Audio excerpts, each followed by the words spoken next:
All right, 3, 2, 1. Welcome to the Davidthedogtrainer Podcast, episode 156. Today we're being joined by Dale McCluskey, the long-awaited conversation. Let's get him on. Looks like he's in the waiting room. Morning. How are you? Good, David. How are you? Hang it in there. That's good. Thanks for having me on. Happy to. I'm excited to have this conversation. I know it started off a little back and forth, obviously, as it always does via YouTube comments and stuff, but I'm happy that we're able to make it happen, and I'm excited to appreciate that. Get in the conversation here and just kind of get a little bit of a feel for, what your, what some of your stances really are, and kind of dive into them and, see where, we disagree, see where we might agree on things, and see if we could get everybody a little bit better of an understanding of where people are kind of at in this industry. So, okay. Why don't you kind of start off by, giving everybody a little bit of a background? I believe I saw you were a police canine handler, if that's correct. But yeah, David, police canine. I have over 30 years experience training dogs. So my background is police canine. Started our department, police canine department's first canine unit, and with Ruben, first police dog. And so from there, working with the local prisons, so we shared services. So this is back in 1993. So this is a little while ago. Yeah. And so from there, I've, transitioning from, so for again, my background awards, I don't get into a lot of this, I don't market myself as what, but I believe we still hold the award for having the youngest police dog make a street level drug find in Canada. So that's an article. Yeah. It's on my thing. And so, so from there, going from the relationship with Ruben, and this is where really the system of training really developed is the question is, what is it really about? What's a process, again, coming from police canine into the public realm, just average dog owners, and looking around and saying, okay, there's something wrong here right away. There's something wrong here. Why is it that so many people are continue to struggle in the relationship with the dogs, even after investing time and money into this very popular idea that training is a learning-based exercise. Understand that's the whole focus of what I'm showing is the problem in the dog training world. Because here's the thing: and I'll keep coming back to this, once a relationship problem is already underway between a dog and owner, because you have to ask yourself the question, why is a dog owner coming to a dog owner for help in the first place? Mm-hmm. It's because they're experiencing a relationship problem, right? So, trainers, balanced trainers, force-free trainers. So understand, I'll talk a little bit about my Flipping the Script series because I understand that's inciting, a lot of controversy, right? But what I'm really doing here is I'm calling out this idea. People take it personal as to what I'm saying. But again, I always default back, look at the state of the dog training world. We'll talk about some of that. Mm-hmm. There's no accidents or coincidences. Everything points directly towards what I'm saying in terms of this very popular idea that trains a learning-based exercise. And so the problem is, in terms of motivating dogs to respond, once a relationship problem is already underway, and the inherently flawed assumptions trainers are making at that level in terms of perception of dogs changing. Because the question is, well, how are trainers actually qualifying that the perception of dogs are actually changing without the core ingredients? This goes back to how I approach training, David, as an intervention, without the core ingredients of control and influence. We'll talk about that, as to what's revealed in terms of relationship problem, as well as change itself. And so going back to my background again, in fact, I put out an article here. I just took this off my wall behind me here. Canine Cop magazine. I'm a publisher. I'm a writer for this magazine. It goes out worldwide. So I did an article here on what is obedience training. This is published. And so just so I'm not talking out the end of my butt here somewhere about the problems is the questions that, again, what's happened in the dog training world. So many trainers, and I understand this isn't just to pick on balanced dog trainers. I want to understand, David. People probably take, I put out a couple of videos about, so by Flipping the Script series. And this is even why sometimes, I know you brought this up, is why Dale puts up a bunch of videos. He takes them down after a couple. Well, this goes into the issue of not just the level of divisiveness, okay, that's happening in the dog training world, to the level of receiving death threats. People get so fired up about this issue because this plays into the issue of identity. this is a type of belief system. This is morphed into a belief system in the dog training world, this idea that trains a learning-based exercise. So it comes down to this issue about, again, so I put up my Flipping the Script series, okay, going through it in terms of calling out basically a product. Because here's the point. I mean, you as a balanced dog trainer, you're putting up video content to make money. I mean, we all do it, right? To market, to make money. It's not putting up, like, just not offering your services for free, right? Sure. It's a product. So trainers are in this, almost at this level now where they think that they're in some sort of special category. This goes in the issue about not being able to discuss the real problem in the dog training world, right? Mm-hmm. And meanwhile, so it's like saying that they're just beyond anyone even talking about what the real issue is, because the point of the issue here, even in terms of, I thought about the Ivan Belanov situation, how your kind of video, how you kind of entered into my Flipping the Script series, sure. right? Yeah, I saw you say that. More by accident. Yeah. But the very video, David, I put up, and again, as I go through my Flipping the Script series, so I'm going through balance training. Mm-hmm. I'm going through force-free training. I'm going through various concepts such as, counter conditioning, the context of agreeableness. I talk about, the deceptive nature of appearances and why even the blame shifting. The amount of dogs that are being blamed as a result of a faulty picture within the framework of response, right? Sure. Saying, well, there must be something wrong with the dog. Mm-hmm. Or we'll talk about this issue about remote collars, because this kind of goes into your realm here. Sure. Why can't you get remote collars off dogs? Some balanced trainers just like, well, just leave it on the dog. So, but this goes into the issue about a process that lines up, brings influence into the equation the right way, in which a dog's perceptions change at the right level. Sure. Okay. So, but again, this is where David, I always talk about the parenting example. I keep going back to the parent and child, the relationship as the foundational example to understand the problem in the dog training world, because it lines up in terms of, dogs as social animals, how they connect with us that way, our in terms of relationship, in terms of our influence that way, in terms of that connection, the social connection. And no different than a parent, their role, the influence they have.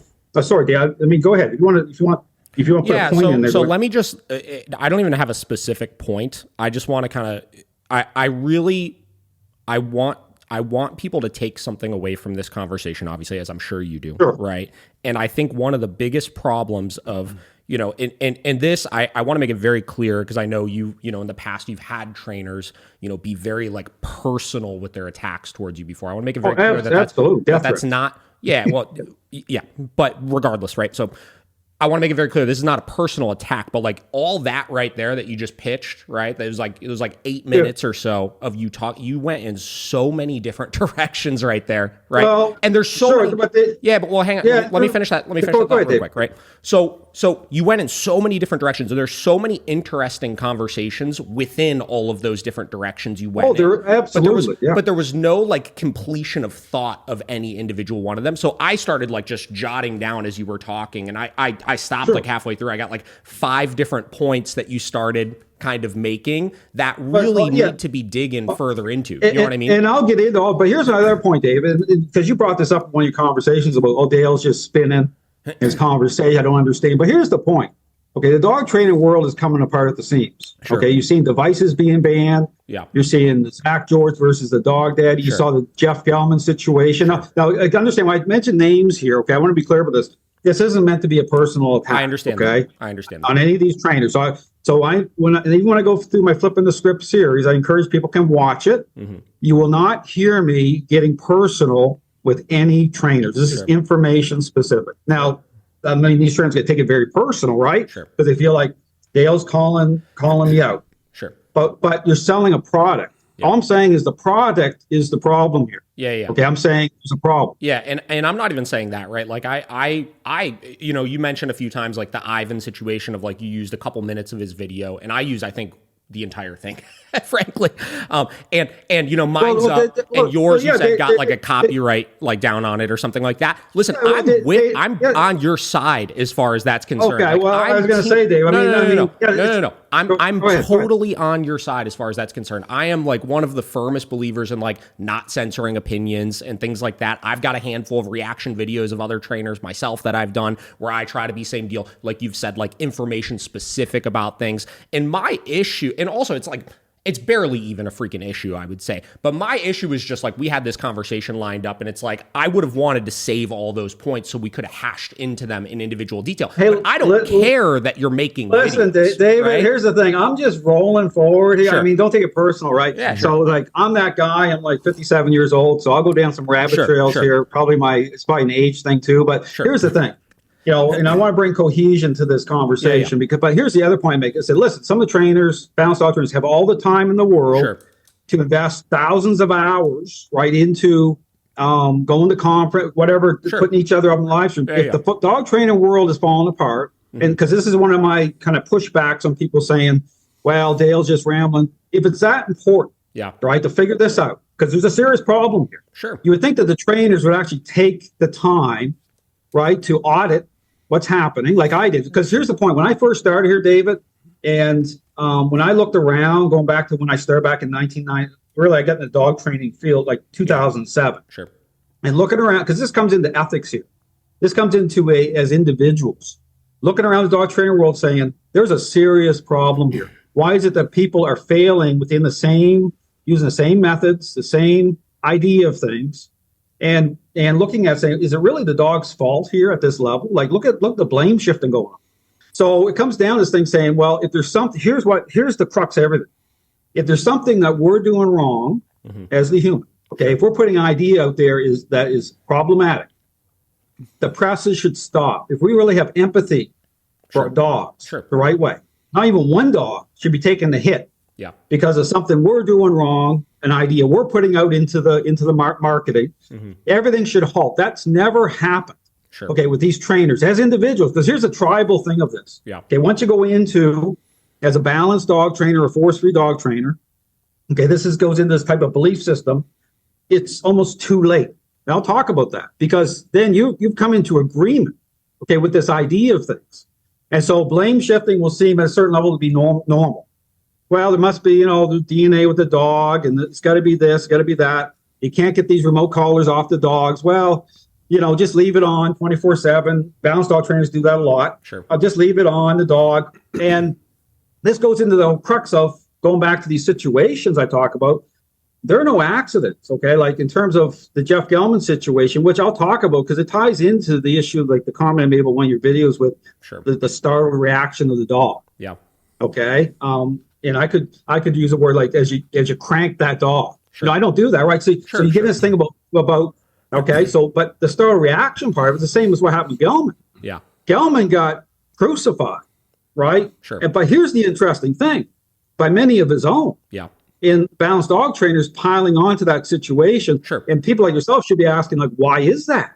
Yeah. Like, what's really going on here? Why is it that Canine One, and again, I mentioned the name, they did a video, they put it out. Yeah. This is all public. You can go in, everything I say today, you can go do your own research. Yeah. Canine One did a video calling out Gelman, saying he's a dog abuser. And other dog trainers did that too. Peter Kane, there's other trainers put up videos, he's a dog abuser. Yeah, yeah. And piling on. Yeah. To Gelman. And so Canine One's video was actually used by Steve Dale, the force-free agenda, to try to cancel Gelman.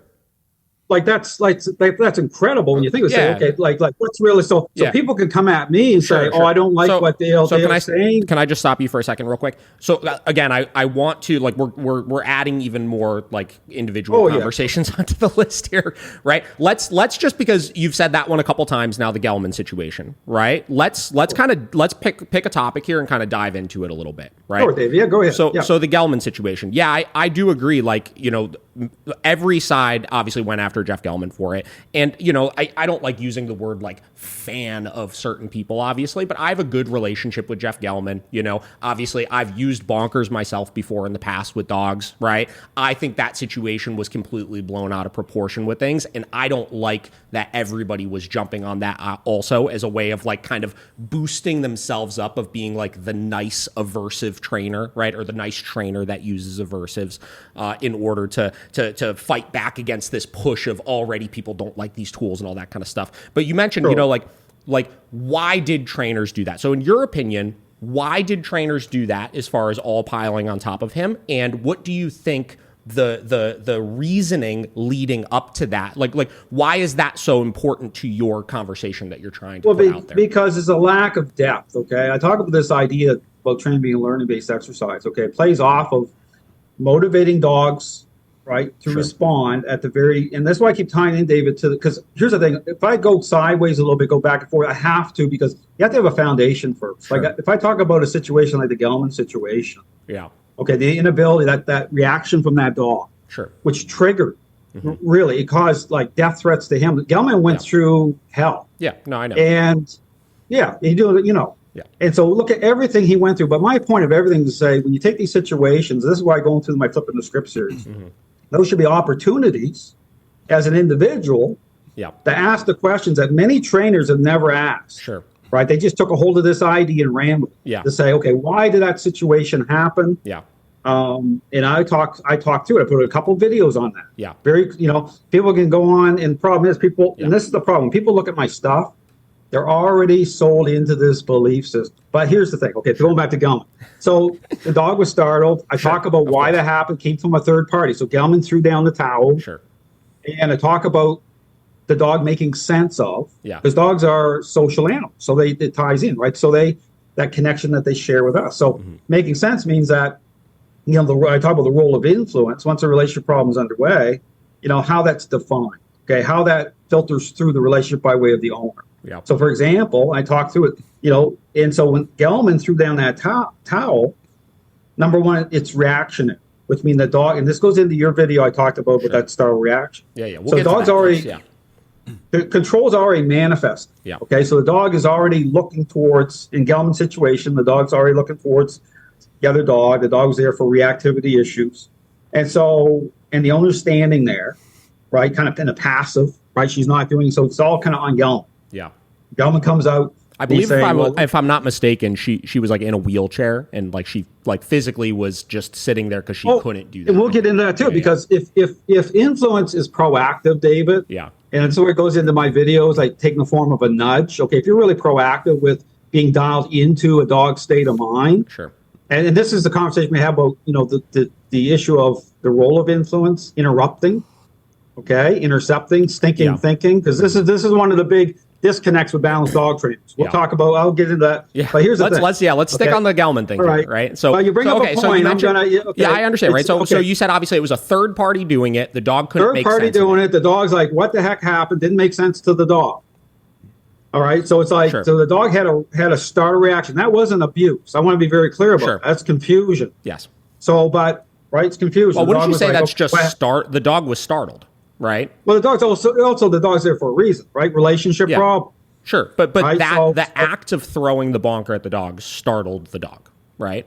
So are you? Startled because but Dave, it's got to make sense too. It's going to be proactive, right? So, for example, I say about the owner, if the owner was turned around the opposite direction, I detail this I know she has physical challenges, but if she's turned around the opposite direction, so the dog is not already the dog isn't already seeing the other dog, so that's going to manifest itself through control, because the issue about relationship issues, just like I talked about the selfish child, the more selfish a child gets, behavior issues escalate.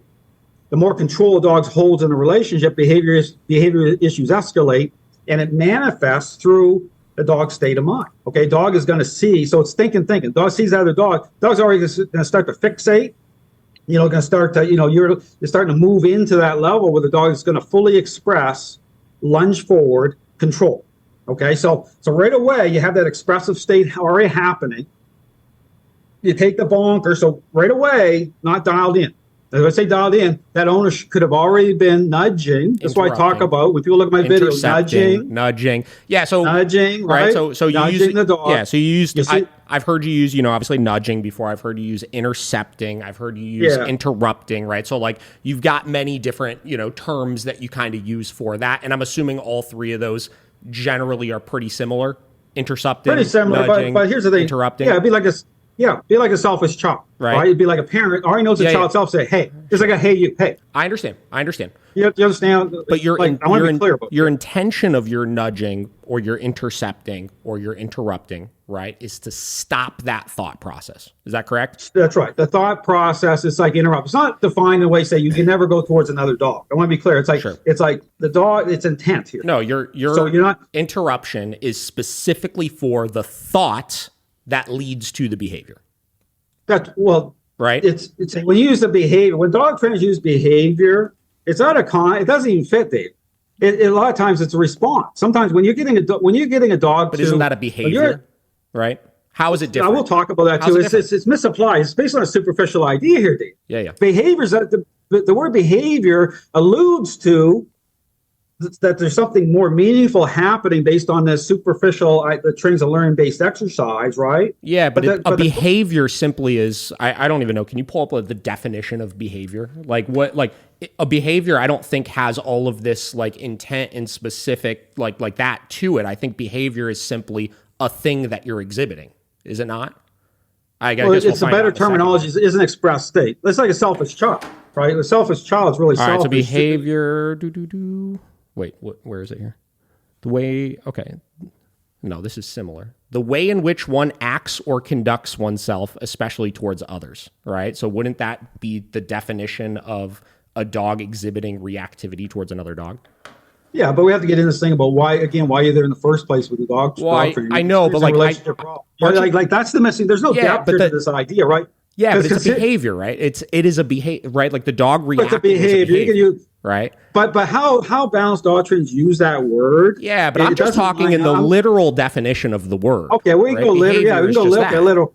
Right. Yeah. Well, sure. Okay. All right. Let's not get caught up in the semantics of what the word. But I'm talking about when I think about when I train dogs, I'm not focused on a sit the way that balanced dog trainers are focused on sit. We're not even talking about sits right now. A dog will end up there, right? But it's a core ingredients. I talk about control and influence as they align through defining a process by way of a intervention, which balanced dog trainers approach it as a learning-based exercise, right? Which they're wrong. I mean, I understand the dog training world here is wrong in how they're approaching relationship problems. Sure. So, but again, we're talking this specific example, right, of the Gelding situation, right? And I described, you said, the owner could have been nudging or intercepting or interrupting the dog prior to the dog exhibiting, because your goal is to stop the thinking process that leads to the behavior of reactivity. Get a dog into agreeableness, right? The dog becoming agreeable, and you'll see it. You'll see if you watch my videos, you'll see the tangible result of the dog's head turning slightly inward towards the owner, and you have these moments of relaxation. Agreeable. Okay. But you actually have to watch the video. Yeah. Okay. So, I mean, that's the problem. So this is where clearly defining, like you said, you don't like that dog trainers use certain, words, right, or phrases or whatever incorrectly, right? Well, because it misleads people into believing certain things that aren't true. Sure, but because they're saying change of behavior. Well, what do you? No, it's actually about relationship. Yeah, but what it's about, why the dog is exhibiting it, is a separate conversation from the fact that it's still a behavior, right? Well, you can, but here's the thing. I already know the problem with balanced dog training, how the dogs don't connect at that level in terms of being dialed into the relationship the way I talk about dog state of mind, right? Because it's, balanced dog trainers are in a reactive posture, right? I use the example of how you want to describe a balanced dog trainer, because this is the example I use a lot. Mm-hmm. It's like going back to the parenting example. Yeah. Okay, it's the parent, when you have a relationship problem happening with a selfish child, right? You're keying up on certain indicators that's the case, right? They're not getting along with their peers. They're not sharing their toys. They're being disrespectful to the parent. Sure. Right? There are all these different individual things. Problems, yes. Yeah, so you're taking all the information, you're arriving at a point as a parent to say, hey, I'm dealing with a relationship problem here. The child is now selfish. Yeah. Right? And so from that point forward, and the problem in the dog training world, how they approach this is it's like Santa Claus walking in from that point, like bringing a so-called professional in your home. It's like Santa Claus walking into your home environment, and you as a parent dealing with a selfish child. Sure. And the professor coming in, and the only thought in their head is, how can I get this child to respond, to perform some good responses? Think about the sit down, come instead. Sure. To perform some good responses So I can just sell those to the parent, like you're good to go. You can trust those responses, but I talk about I think we agree on that, actually. So can I just like interject and say, like, using your example of, you use the example of once a child has become selfish, right? Mm-hmm. And how, somebody coming in with a bag of goodies, and then you teach the sit down and stay so that the dog or the human or the child or whatever, doesn't sit on their Xbox and mouth off to their mom, because they don't want to stop, because they incentivize them to do something else. And can you trust those responses and stuff? Like, I agree completely with you, actually. How I would approach those situations as a balanced dog trainer, and you could tell me where I'm incorrect in this, if you think I'm incorrect with this, is I would reverse engineer how did these problems get created in the first place, right? So let's say you mentioned... Then you actually have to look at the parenting style. Sure. You talk about causation, right? Sure. But even from a specific individual standpoint, right? Like, you use the example of at the store, right? The child pulling the toys off of the shelf, right? And obviously being selfish because they want those toys. And if they make this big stink and pull them off onto the other kids' heads and stuff like that, obviously the mom is going to, where did that behavior get created? Probably the parent never told the child no. And anytime that child tried to put up a stink or throw a fit or whatever it may be in order to get their way in that situation, the parent ultimately gave into it. And that's the same exact thing we see with owners and dogs all the time. What's the parenting style? Permissive, right?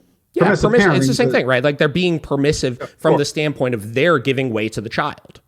That's right. Is that kind of correct? That's right. But once you actually reach the stage of having a relationship problem, the child's already selfish. Sure. The parental role itself, again, I talk about the role of influence, okay, taking the form of a demand. Just think of this way.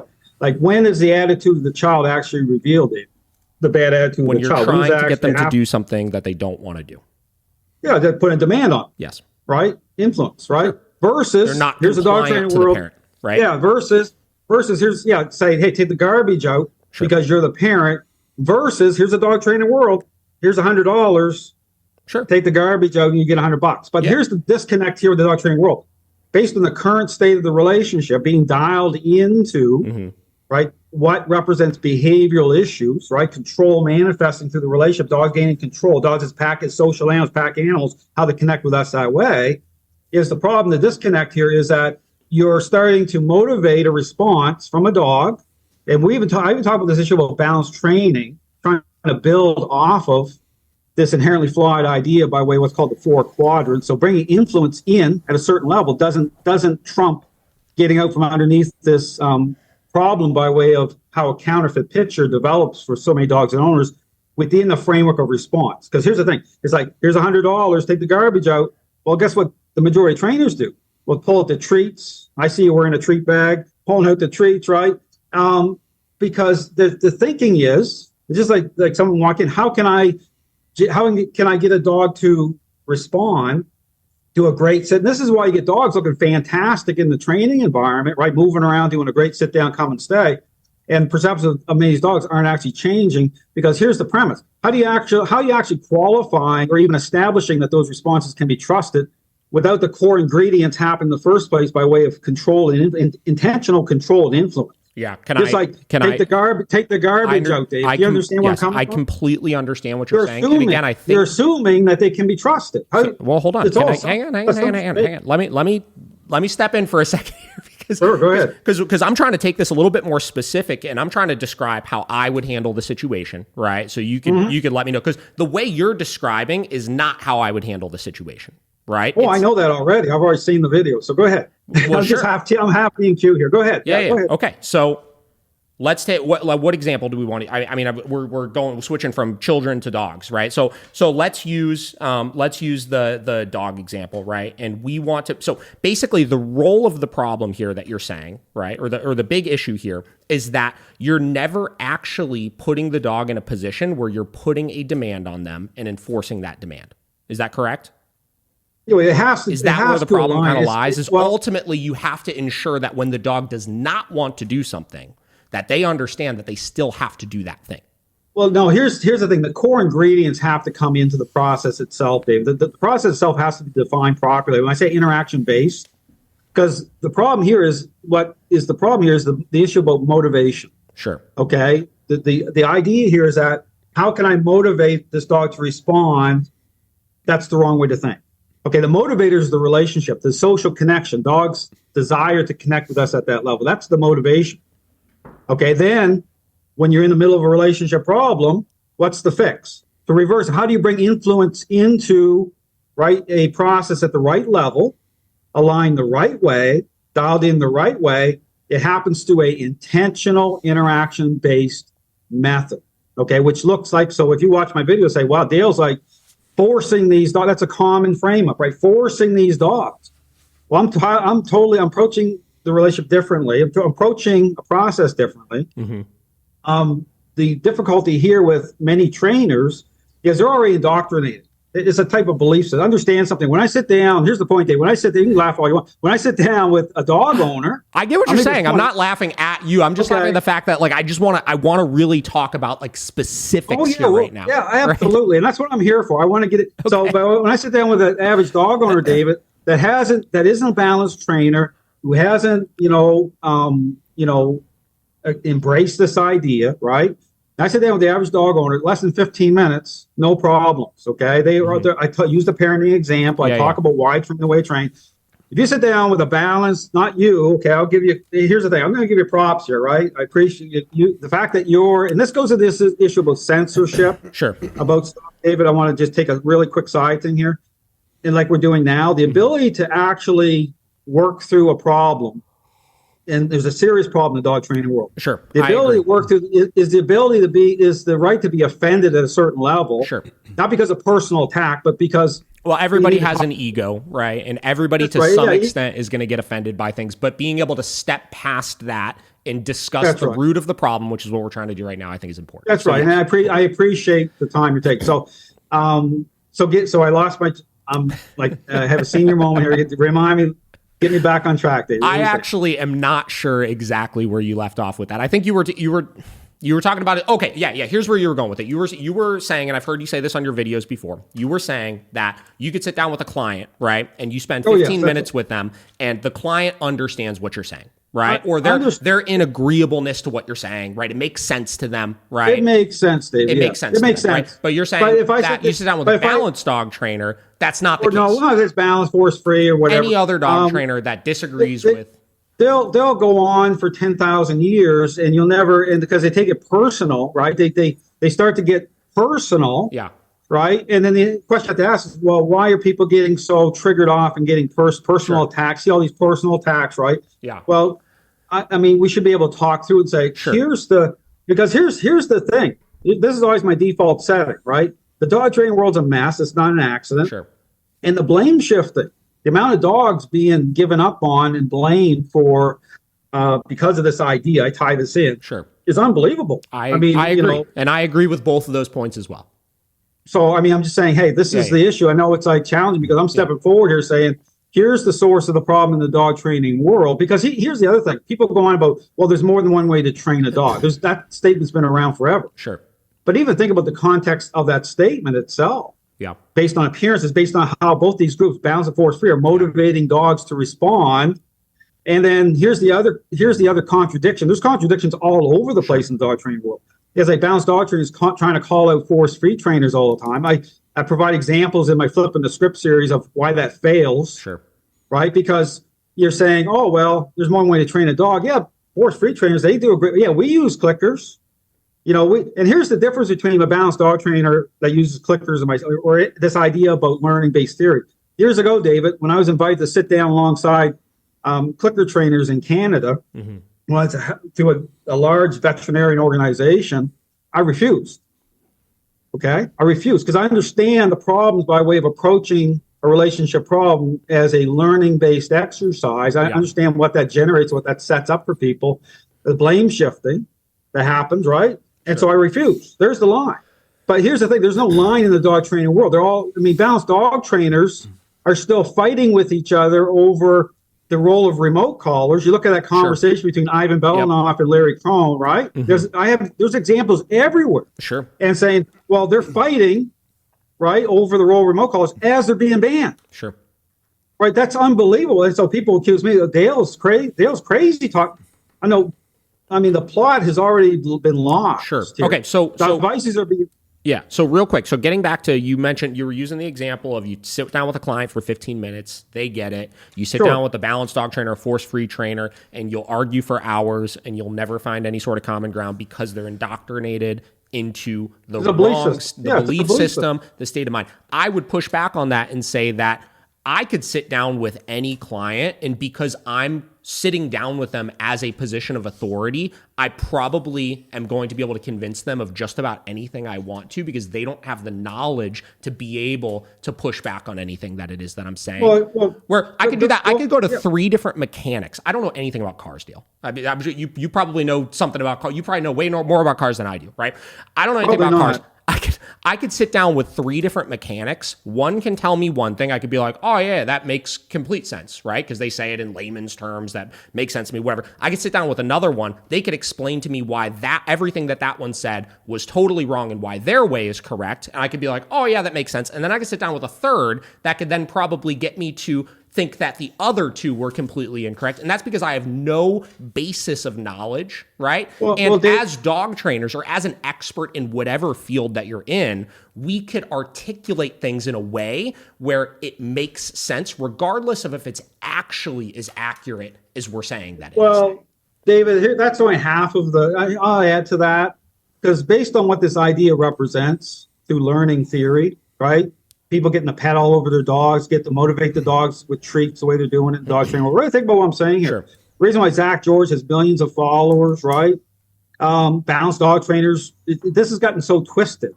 Even the context of popularity of the dog training world, because the idea itself, the process itself plays into this permissive, right? This feelings-based idea that the dog owner doesn't really have to change how they think. The role of influence and control are not part of a process. It doesn't take the path of an intervention. It shines the light on the dog owner differently, David. So it's very easy for a balanced dog trainer or a force-free trainer to be very popular playing off of this idea that way. Sure. And I agree completely with you. I completely agree with you that trainers that are approaching things, forget learning-based exercise, but approaching things from the standpoint of you don't have to change your behavior.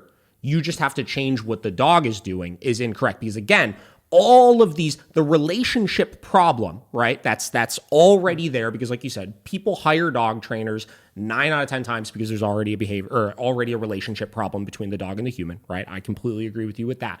But it was created somewhere. It was created by, use the parent example, being too permissive over things, by responding to the dog's discipline and cues that they're putting on you, which puts the dog in a position of power over the owner, right? Like all of this, it was all created, right, somewhere. And as trainers, if we're going to do a good job, we have to look at how it was created in the first place. We got to make sure we stop the bleeding by making sure that all of those problems have been resolved. We get the owner to view how what they were doing was incorrect and leading up to all of this stuff happening in the first place. Then we focus on what we need to do from a training standpoint on the dog in order to shift the way that the dog is thinking, right? Well, it does. It shines a spotlight on the dog owner fully. Like that's the difference here. When I talk about training being intervention, it's just like the parent example. Like you go by the parent example, right? It brings a spotlight on, the role of the parent.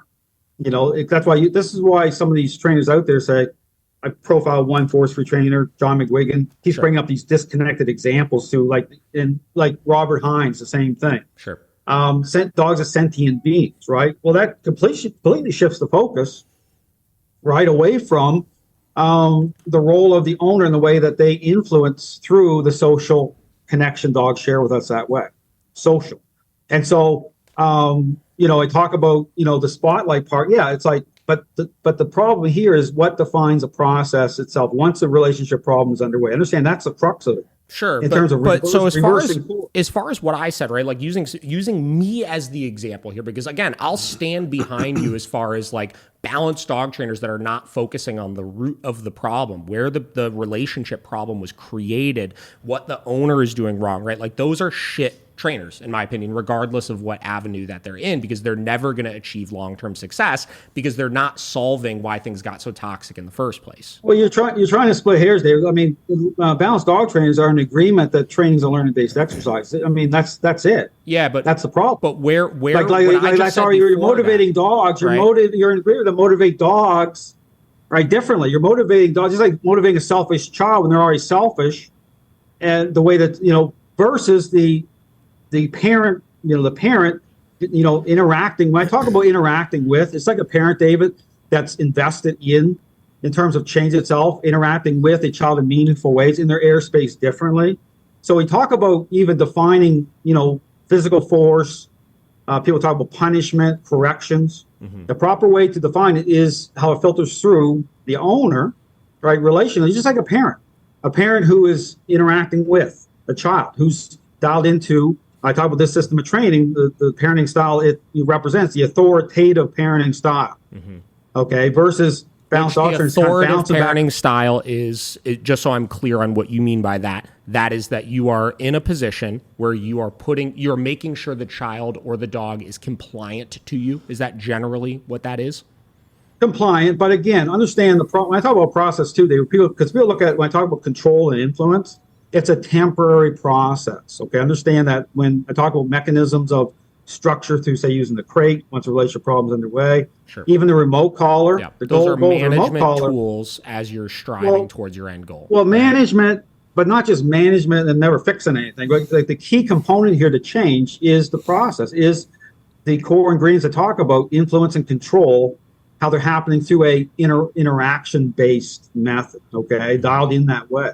And so everything starts to the issue about, freedom, dog gaining more freedom, because there has to be an intersect point once a relationship problem is underway, mm-hmm. The intersect point, the process itself has to intersect at that point in time, right? It's like getting the information, like the selfish child example. Okay, I got a relationship problem with my child. Well, what do I do? How's a parent adjust, in that situation, right? They're going to be putting structure in. The child can't go over to their friend's house to play video games. It could be grounded. And again, that has they're adding structure and consequences. The consequences are to actually shape the behavior, right? The structure is to ensure that you don't you can't let the child go over the friend's house. You apply structure so they can't go over the friend's house because you're not able to monitor and effectively guide their behavior if they're not in direction. That's why we use crates and things like that, is because I can't have my dog just free in the house 24/7 if I'm having behavioral issues, because I'm not going to be able to be as on top of the dog as I need to be for that entire time. I have a life, right? Like I do other things. So I use things like crates, or in my case, I use things like obedience commands, right? In order to manage the dog. Let's just take an obedience command like the place command or a downstay or something like that. The downstay or the place command is not there to solve the problem, right? The downstay or the place command is there to help manage the dog as I'm working on all of the things that are happening when they're not in those management techniques, like crates or downstays. But again, to change the dog's overall decision-making process. This is the thing about I talk about when they're free. We work on changing their decision-making process, and we change their decision-making process by applying discipline for the incorrect choices they're making, so that they stop making those choices. Right. But if it's reactionary, right? If influence, it's like the bonk, right? If it doesn't align, number one, the dog doesn't have clarity. Right? Clarity comes through just like a parent who's interacting in specific ways with the child, who's like that personal type of dynamic, Dave. Like the difference between me talking to someone 20 feet away, say if I had a child that was acting out and me standing 20 feet away from them having a conversation as a parent. I mean, that child can basically dial me out, right? They're all right, but you get closer and closer and closer into that personal space of that child and have that same conversation, takes on different meaning, right? Like you're in a personal space a certain way. It doesn't mean I'm threatening the child, right? It means that dynamic changes, right? So when I talk about when I talk about the role of influence, I talk about that type of interplay with, again, the mind of the dog, okay? This is where you'll see it, the difference even come out through getting a dog to wait for their food, right? You're saying wait, right? Versus, you see it, everything I say today, you can put it to the test, okay? Wait for the food. But you can look at the dog's body language and say that dog's mind is still jumping over. Yeah. The dog's sitting there. Yeah. Because this goes into some of your videos too. This is another example I agree with you completely on, right? So with food, I don't use wait commands. I don't stop the dog from taking the food with downstays or sits or anything like that, right? The dog respects the fact that the food is mine until I give it to them, right? Well, how's that respect gained? But the thing is, meaningful influence, I talk about right. Well, it has to, that interpersonal thing I talked about. When you get your hands on the dog and do what I call like you'll see me do the push-pull in that moment, right? Okay, that moment of influence happening over again, stinking thinking's happening, because understand when these things are happening with food issues and stuff, typically it's as a result of a relationship problem, right? That dog is already not thinking healthy. Things become like a supply source. You'll see, that's why I talk about dogs head pivoting. You pay attention, you see the dog, you know, looking at the cat, looking at the other dog, looking at, so they really would like to do those things, right? Yeah, they're stinking thinking, right? They are actively in the process of stinking thinking, right? Well, David, it's the same thing as a selfish child. When the child's really selfish, say they're, and part of that selfishness is about they don't have healthy thinking towards their peers, sharing toys. Yeah. Well, they walk into a room, David, right? I mean, they're thinking, or I see their mind going towards, say, maybe video games, right? Sure. Because they don't have a healthy attitude about other people, the parent, peers, right? And so that stinking thinking, the parent who's on it is saying, hey, right? It's like engaged. It's like not waiting for things just to start happening. You're in the middle of a relationship problem. But isn't it normal that as we're working on whatever, dog reactivity, trying to go for their food, the child looking at the video games and really wanting to go over there and be selfish and take the child's video games or whatever it may be, isn't the problem what they do with the thinking, not the thinking itself? I mean, there's plenty of times I, as a human, right, think about things that I probably shouldn't be doing, right? But having the discipline to know that I can't do those things is really what's important. Like, there's not somebody that's constantly like, hey, don't think that. Hey, don't think that. Hey, don't think that. By your approach from the perspective of you're an adult, right? So for a child, right, the role of the parent, right, for a younger child, I'm talking about a younger child. This is why I use the example of how this connects with dogs and social animals. It's really, really similar. Yeah. Once you take it to an adult level, right, because the parent's role changes from, control to less and less influence over the child as they get older and older, right? The parental role switches. Yeah. But as we talk about, because you're really training when you're going through the training process, you're training a human or you're training a dog ultimately to just make good decisions, right? Well, it's not just about response. This is the problem in the dog training world. But don't you want them to just make, if they made good decisions, wouldn't there not be a problem? Well, you'll see it. You'll see the transition through. Okay, when I talk about a process that brings in those core ingredients the right way, control and influence, right, through how you're interacting with the dog, everything starts to change. Now you're going to invest in certain, like there's like big ticket items such as the dog will have food issues, David, and different things, but how how those ingredients come in through the interaction part of it is what starts to deal with that stinking thinking. The dog, everything filters. Dogs are pack animals, social animals. You're the pivot point. Everything filters through that way. Everything comes through that way. Now, again, the process itself, coming out on the other side of a process, you'll start to see all the behavioral issues diminish, right? You'll start to see it. The dog, it doesn't break the dog's spirit or drive. It's the dog, everything, the focus shifts on to you differently. Because dogs will go one of two ways. They get possessive, they start to attach to people. They're falling around in the bathroom and the person thinks, oh, the dog loves me more, right? It gets that level of that dynamic going on. But through, again, the right process, it's like rebuilding bridges. The dog starts to perceive the person the right way, right? And everything changes. Connection, depth. I talk about depth of the relationship. Because even this idea of things is so superficial, right? It really is. I mean, this learning-based theory, it's just like pull a treat out. Is that really what it's about? Like, they really think about that. Yeah, but you keep getting back to the treat, right? I think the thing that at least good balance trainers do is they ensure that regardless of if we have a treat or not, the dog understands that they still have to do the thing we're asking them to do. Or they can, regardless of if we have food or not, they cannot do the thing that we're ultimately telling them not to do. But you're looking at things like trainers look at, it's not just like the act that's physical, right? Because really that's the problem. If you watch your videos there, you see there's a moment where you're telling and don't get, this isn't meant to be just outright criticism here. This is just me saying, hey, there's a moment in that video where. Which video you're talking about? Which one? It's where the dog is. Was it the leash walking video, or was it the one with the poodle with the reactivity? It's the reactivity. I did several videos. I know I put out most of the ones you did were on the same session though, so it was probably the poodle with the reactivity. Got it. Yeah, but there's a moment in that anyway. It's the same type of where the dog sits and was still scanning around. Is that the moment? You're saying get the dog into it. You're saying get the dog into a down. Sure.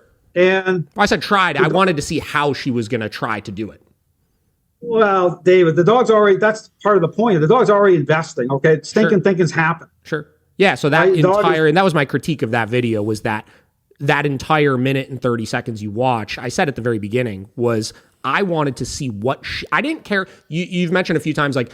We don't need to see the behavioral issue, right? Like I don't care about what the dog is doing in that moment. This is where you get back to like blame shifting. I'm not putting the blame on the dog. I wanted to see what the owner was doing, right? But because that's where the problem lies, is how she's interacting with and communicating with the dog, right? But David, in one of the videos, that's why I did a response. A shorter video you did. You basically said the dog's in a physical response. The dog's physically said. You came around and said, "I don't care what the dog's looking at." Yeah. Like basically saying, as long as you got the physical sit, I don't care. Well, you should care because that's the whole point of everything is to say it's about mind and body. Yeah, it's not just about body, right? It's like mind and body, depth of relationship. So let me explain to you how I see this stuff generally play out. And again, I want you to tell me where I'm wrong, right? So initially, I don't care about what the dog is thinking about, right? Hold on, let me finish here, right? I don't care what the dog is thinking about. I care that the dog makes the correct choice. Right? It could be reacting on a leash. It could be jumping on people. It could be whatever. It could be any behavioral issue that you want to list, right? I'll just use the reactivity as the example because that's a video we're talking about, right? Initially, if I can get the dog to make the correct choice after they've had years of rehearsing the incorrect choice, things don't just shift from they're making the incorrect choice for years and years. They have a toxic relationship with the owner and frankly with anybody. To they're making the correct choice and there's just absolutely no thought of making that incorrect choice ever again. But you're at a superficial. It's not just about physical response. Let me finish that thought. Okay, go ahead. Right? Yeah. In that particular video, as the video progressed, I don't know if you actually watched the whole thing or you just reacted to the first minute. I only had to go a minute and 30 in. So you didn't watch it. But this is the problem, right? So you didn't watch the whole thing, right? So I didn't have to watch the whole thing. So you didn't see where it progressed to, which was that very first one. As soon as we got the dog into the sit, yes, the dog was scanning around like crazy. He definitely still wanted to rehearse the behavior, right? But he was making the correct choice. The next dog, because we passed by, I think, like 10 or 15 dogs in that entire video. Like, it was like the nicest freaking day in Cleveland, whatever. So then the next dog, the dog did it, right? And then as the dog was thinking about making that incorrect choice, it chose to make the incorrect choice again. We showed the dog you still can't make the choice. And then as we progressed through the next 7, 8, 9 dogs, each time the dog made the correct choice, the dog's state of mind settled. The dog wasn't scanning as much. The dog was in more of a relaxed state of mind because making the correct choice became more natural for him as he was able to practice it. So explain to me where that thinking is. Sure, you're talking about choices at a physical response level, right? This is the same premise I said about what defines a process. Selfish child. Is it just about the child picking up their toys, incentivizing them to do so? No. But in this case, I wasn't. In this case, I was putting demands on the dog. Through the remote call, right? Sure.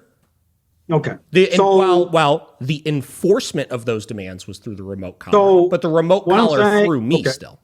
What I'm saying, if influence and control, if influence is not brought in the right way, not dealing with the dog stinking thing, not dialed in the right way, Dave, not at the right level, being proactive, right? The problem is, because balanced dogs are right, you bring the remote collar into the equation, right? So they're bringing influence in, intercepting the dog's state of mind, right, at a certain choice, as you call it. The problem with that, again, if influence is not brought in the right way, this is the reason why often balanced dog trainers can never get the remote collar off that dog. I disagree with that right? completely. The dog. Well, no, listen, it's all over the place. And I'm talking with me specifically, right? I do think there are many trainers that can't get off. I'm just saying it. I'm saying in general here, Dave. Okay, I'm just talking. This is a problem. Sure, I'm still trying to talk about like this specific situation, though, right? Because this really is kind of the crux of it. That's your interpretation, right? You can say all day long. You say, Dale, this is fantastic, right? I got great change happening. But here's the thing. Here's the problem. Who's in control of actually auditing whether or not a level of change is actually happening the way that you're describing? Who's in control of that, David, in terms of saying that? The owner. You are. No. The owner is. No. Well, the owner could buy in. Like you said before, the owner will buy into anything, right? Well, if they've bought into the fact that their relationship with their dog is better, right, and that they could go for walks and it's enjoyable with them, whether we as trainers think it's perfect or not, isn't that kind of irrelevant? Because isn't the actual thing that we get hired for to make our owners' lives better? You disappeared. Well, balanced dog trainers are playing both sides of the fence here anyway, because what they're doing is, Dale, did you turn your video off? Your video's gone. Oh, just a second, Dave. Sorry. That's all right. Just want to make sure we can see your beautiful face. I hit the space bar and must have triggered it off by accident. That's all right. But here's the point, David. It's like, balanced dog trainers are playing both sides of the equation or both sides of the fence, because what they do is, they bring influence in. So coming from, say, a force-free, it's a type of spectrum here, Dave. Mm-hmm. So I talk about this spectrum situation in terms of what defines a process, the core ingredients, okay, through an interaction-based method where they're coming in the right way by way of changing. Dogs coming out the other side with a predictable outcome. The way I describe it, and you go down that spectrum through balanced training, because balanced dog training, they use remote collars. They'll bring in, corrections, right? So influence is part of it, right? So some level of change will happen, Dave. Okay, I never deny that, because here's the point. I'm not saying that change, and I even go so far as talk about the totality of the relationship. We'll probably won't have time to get into it here about the owner themselves beyond just an idea of things. This is where the dogs I personally own. Okay, this is going a little deeper here. Dogs I personally own, but you have to understand this a little twist, because this causes confusion with dog training. Dogs I personally own, David, I could take them up to a really high level of change, even though I've adopted this idea of things that trains a learning-based exercise. So I could use treats. I'll bring up to a high level. I talk about the totality of the relationship beyond just an idea of things. But 40% of the people coming to me for help with their dog, and they're adopting this idea, learning, and they're motivating dogs the way to describe it. And change has to be generated through the core ingredients I talk about. They'll be failing, and they won't even know they're failing, because guess what my focus is on? Response in a very superficial way.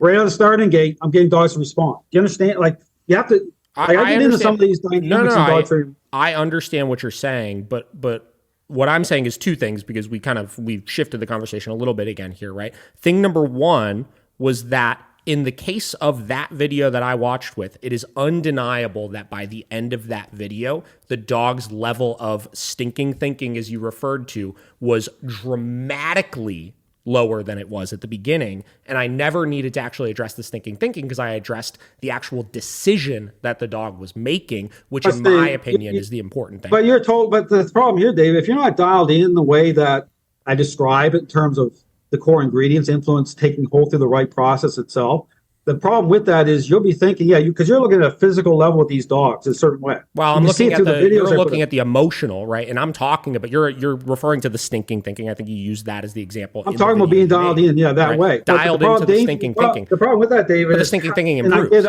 I go back to the same thing with auditing, who actually establishes the level of change that's actually happening with dogs, because you're in control. All these trainers out there, they can blame shift as much as they want.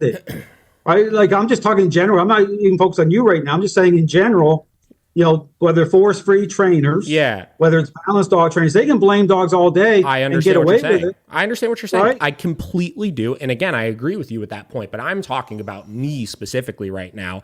And I'm talking about that specific video of the end result was was significantly closer to probably what you would want it to see than the beginning result. You're trying to get out from underneath all this somehow, David, right now. What am I trying to get out from?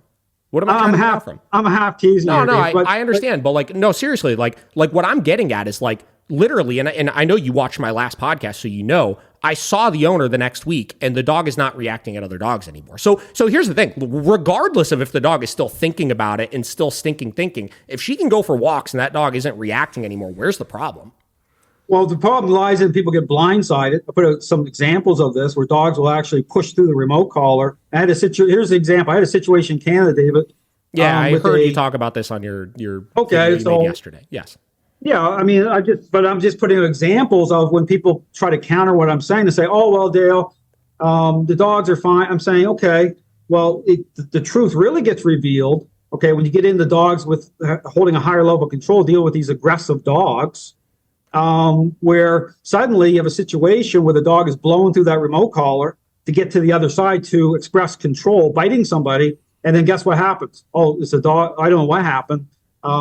And this goes a situation of taking the remote collar. That would be bad training, though, right? Like that would be, and when I say bad training, I mean even in the moment, there probably was many things that owner did that was incorrect leading up to that. Well, no, this is a balance. She went through a balanced dog trainer. Well, that doesn't mean that it was good. The dog that you reacted to the video went to a balanced dog trainer, did a freaking 30-day boarding training, like 10 lessons, and the dog was still a fucking mess, as you saw. Right. So yeah, I agree. There's shitty balanced dog trainers out there. But Dave, here's the thing. You're trying, like I said, I understand. This is going into this whole issue about why having this conversation, balanced dog trainers are immediately going to be in a defensive posture, right?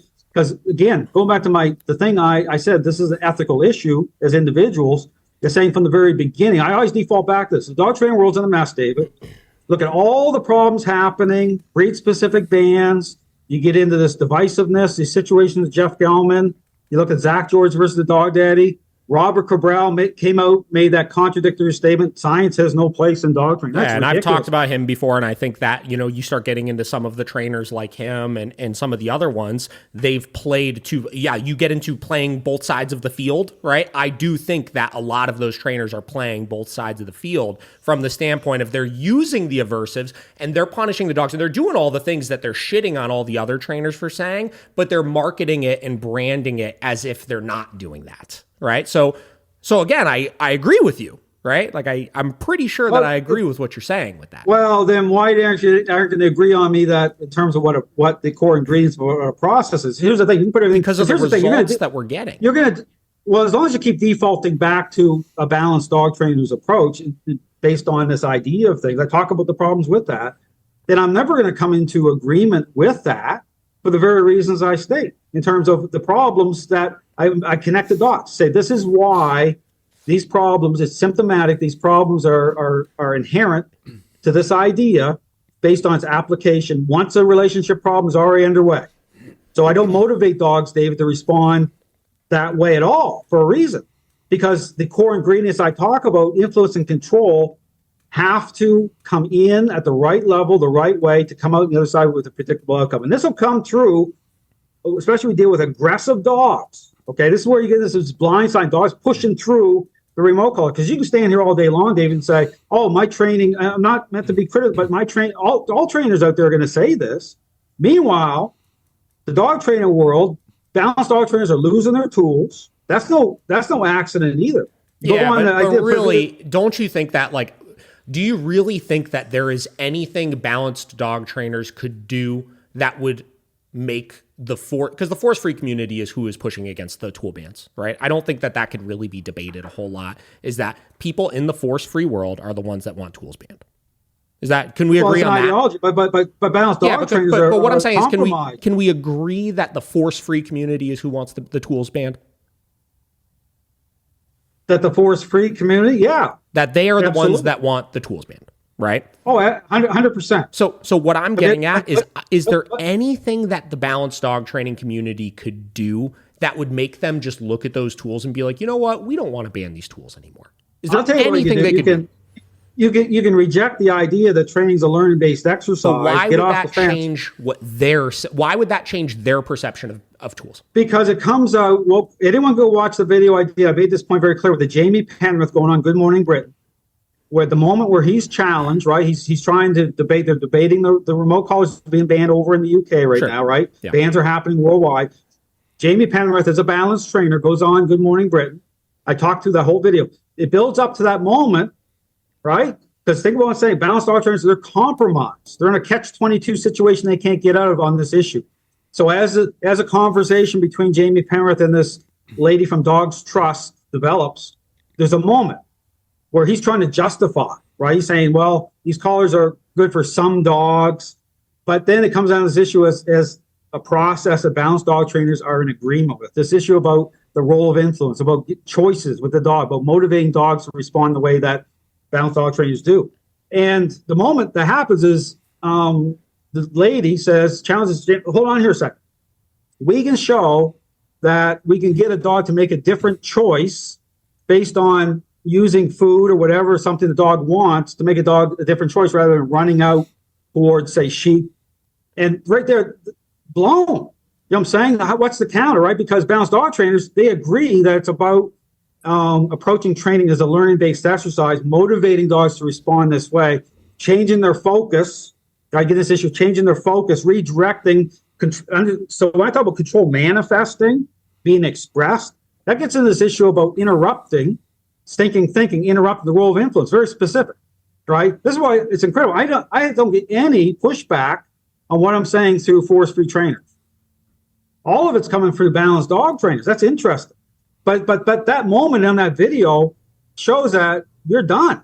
Because, yeah, they're saying, well, hold on here a second. How do you justify the role of influence by way of this superficial idea that trains a learning-based exercise? Balanced dog trainers, they're all over the place when it comes to the role of influence, Dave. Like, that's the problem here. Because force-free trainers look a lot more clear in this idea. It's an ideology is what it is, because, you know, the role of influence doesn't fit that way in this process. You have to apply critical thinking here to understand why balanced dog trainers are losing the war. Yeah, I agree with you that pitch me the argument though that would convince the force-free community to stop pushing against the e-collars. They won't, because you know why? This is exactly. System. This is what I'm saying. But they won't. But because, right? There's nothing we could do that's going to stop the e-collar bans. A little plug here. I'm about to release a book, okay? Sure. Called Dog Training Wars. It gets into the ideology part of this without naming any names. I don't name names in the book, okay? Sure. I just talk about the belief system part of this. Based on what this belief system represents, David, balanced dog trainers don't fit in it that way. They're compromised, okay? Because it's based on what so it has to reach its ultimate fulfillment.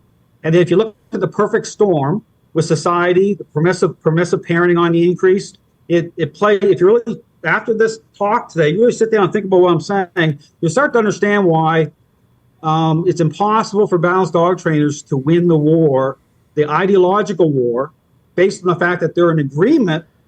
Okay, they're in agreement with this idea itself that doesn't line up. Yeah, but okay, what I'm asking is how, forget balance trainers for a minute. How do you, Dale McCluskey, win the war then? Because you're saying like, oh, balanced dog trainers because Dave, I'll be honest here.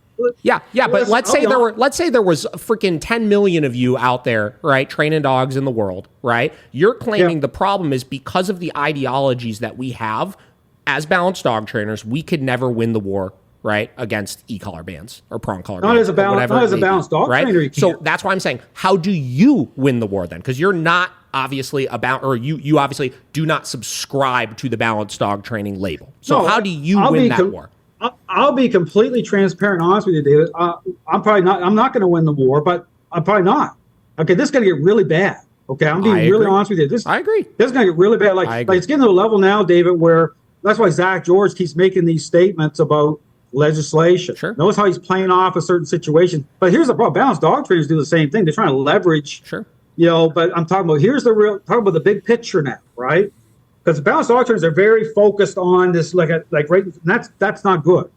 Because if you want to win the war, if you want to stop what's coming, okay, you have to confront the real issue. Yeah, but you just said but you just said you can't, right? You said you can't win the war, right? I hope to. Like David, I always have hope. Yeah, I appreciate that, obviously. But you're saying you can't win the war, but you're saying the reason why we're not winning the war is because of our ideology. So it feels like you're just kind of using that as a point to continue driving the nail into balanced dog trainers, is what it feels like.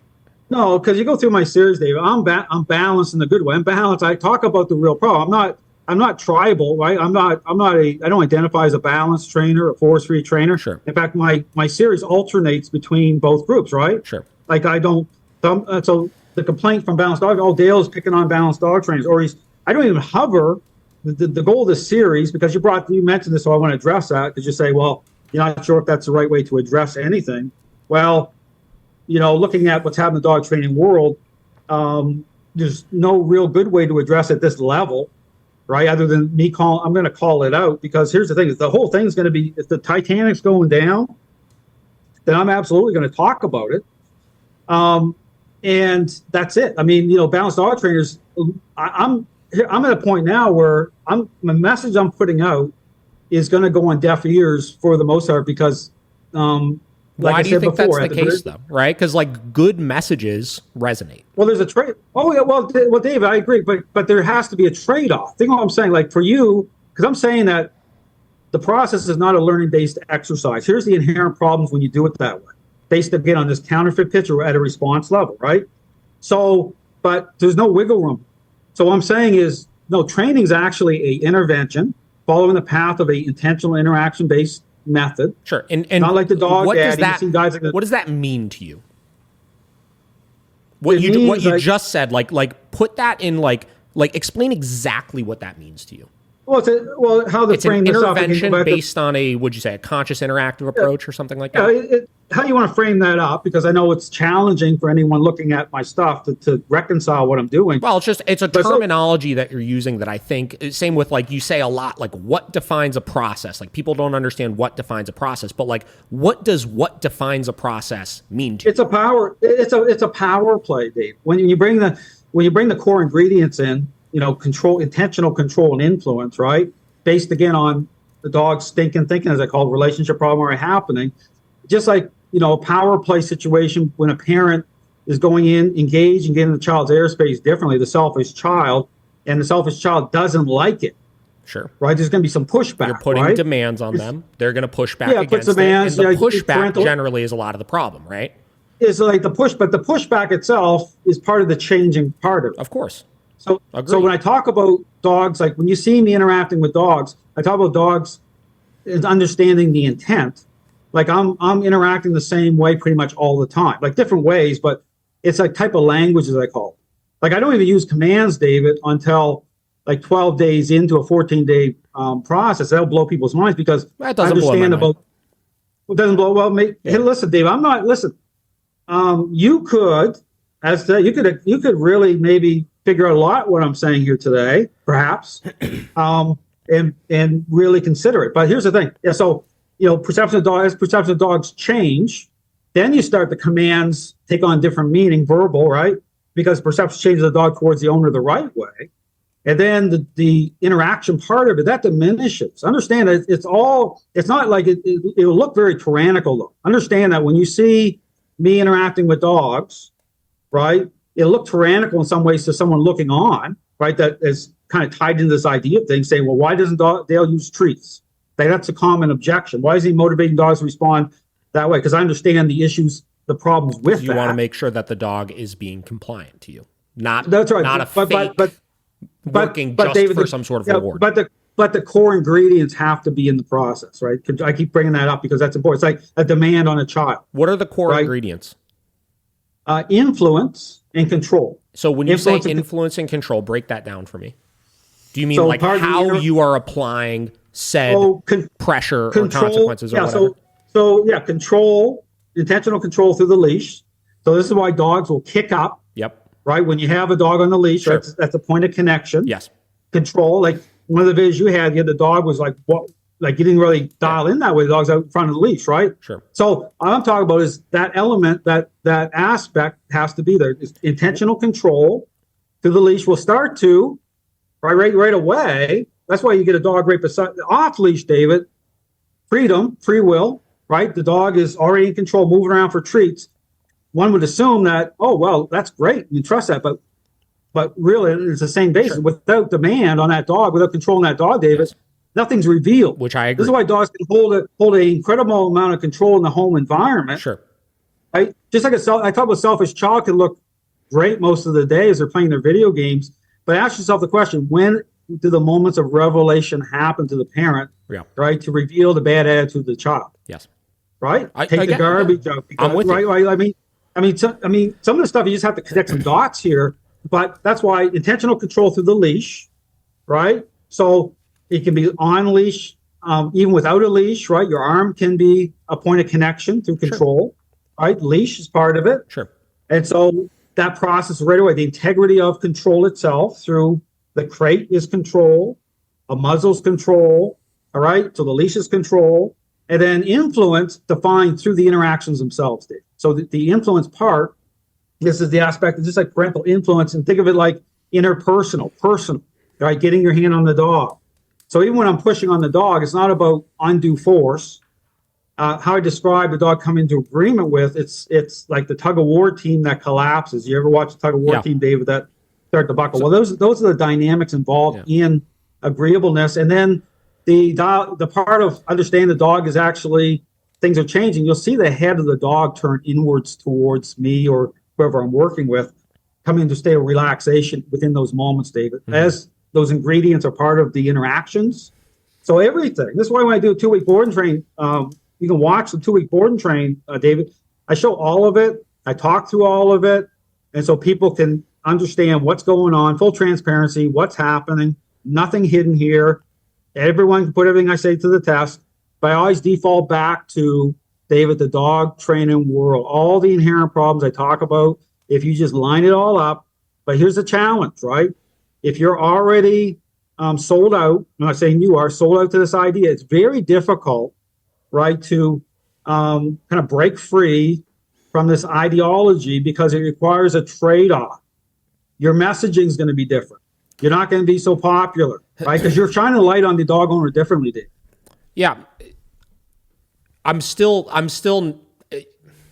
okay. So let's look at it this way, right? So you said control and influence, right? You said your first, what did you say? You don't give a command for 12 days or something like that. Is that what you said somewhere around there? Once the perception of dogs change. Right. So basically equating that to what balanced dog trainers do, so you're asking them to be in agreement to the physical pressure that you're putting on them, right? You're using a choke chain. I've seen in most of your videos, obviously, right? You're applying physical pressure onto the dog in order to, and I know it's not about the sit or about the down or about the come command or any of those things, but you're using getting them into these physical positions to facilitate them being in agreement to the pressure that you're putting on them. It's not about pressure, but here's the pressure, but it is pressure, right? You're using negative reinforcement. Here's the difference between you and I. I'm dialed into the dog's state of mind. Yeah. But in that case, you're using negative reinforcement. You're using pressure in order to get the dog to you want them to give way. Control. Yeah, that's right. That's right. Intentional control. Right. But it's negative reinforcement. Right. You can call it whatever you want. Negative reinforcement. It's not working. Like the whole thing about the mindset of how you're trained, how you're engaging. So when you use, like, say, negative reinforcement, you're alluding to this learning theory idea. Yeah, but you're using negative reinforcement, right? And you're asking the dog to give way to the pressure that you're putting on them. So why is that different than me doing leash pressure on a pinch collar? Right? Because in our first week of our board and train, generally we're not giving commands. We're teaching the dog to become agreeant to the leash pressure, right? Because it's interaction based at the beginning. Yeah, but I'm interacting with the dog through the leash. Not the way, it's not bringing in the right way, right level. How am I bringing it in the right way? And not dialed in the right way. How? It's not. It can't. It's impossible. But explain because you're motivating. Well, because influence is reactionary. You look at the physical. A lot of times, balanced dog trainers, they just want the physical manifestation of a response, right? You see this all the time in the videos when balanced dog trainers, not just yourself, are standing there, right, dealing with a relationship problem with the dog. They're standing there talking. You watch the Larry Crone video.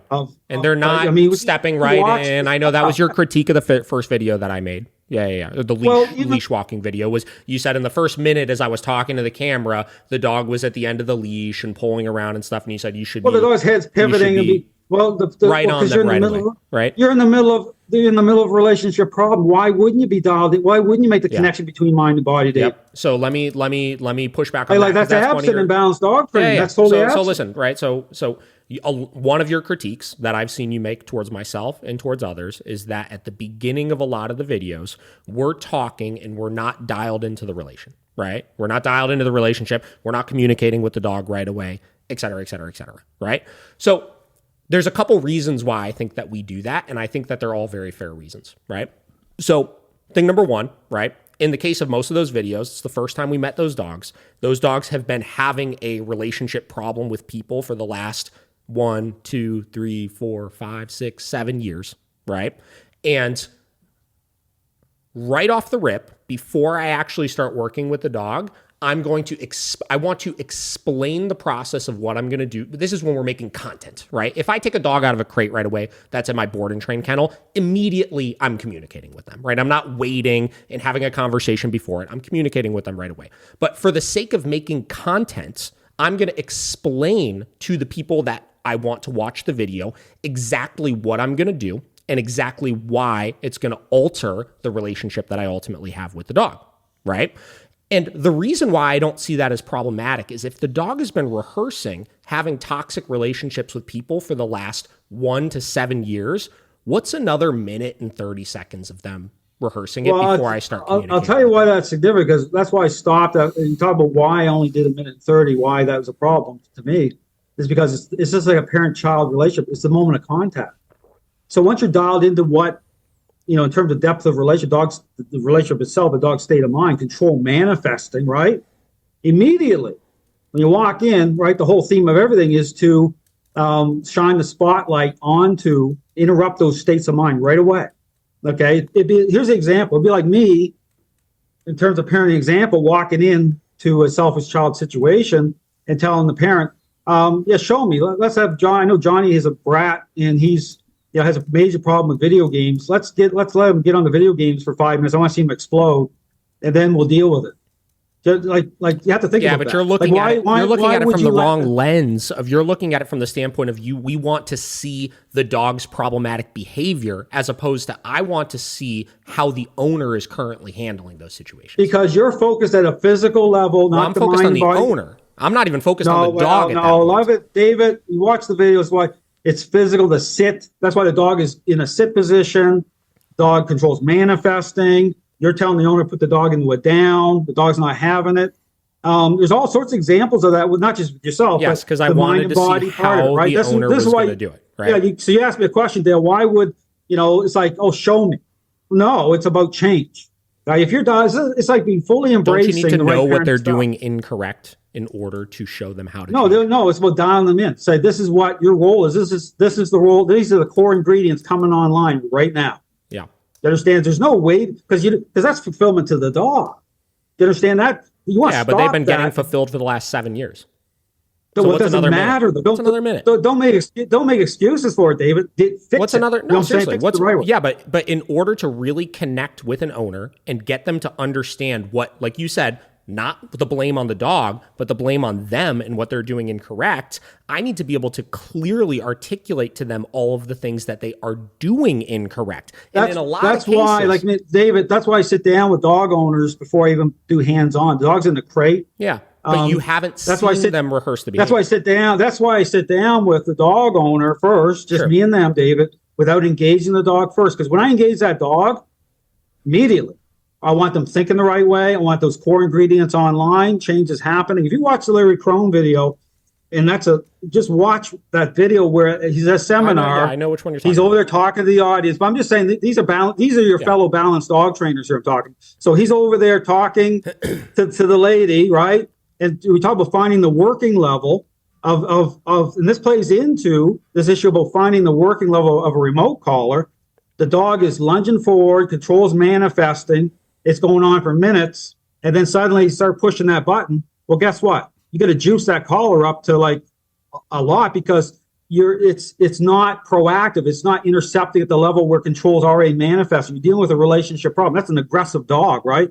And so it's about, and that's the same example because guess what I would be doing different? Because this is what you're asking. I'd be over there with that dog owner before she even came out of that half door to start to nudge that dog, to start to change the focus of that dog the right way, influence being proactive. That changes everything, right? But you ask this question as to, okay, why would this be a problem? Well, it's a problem at many levels because if those core ingredients are not brought into the process, is not coming online. This is why you got all these inherent problems in the dog training world. Dogs being blame shifted, Remote collars can't get these devices off the dog.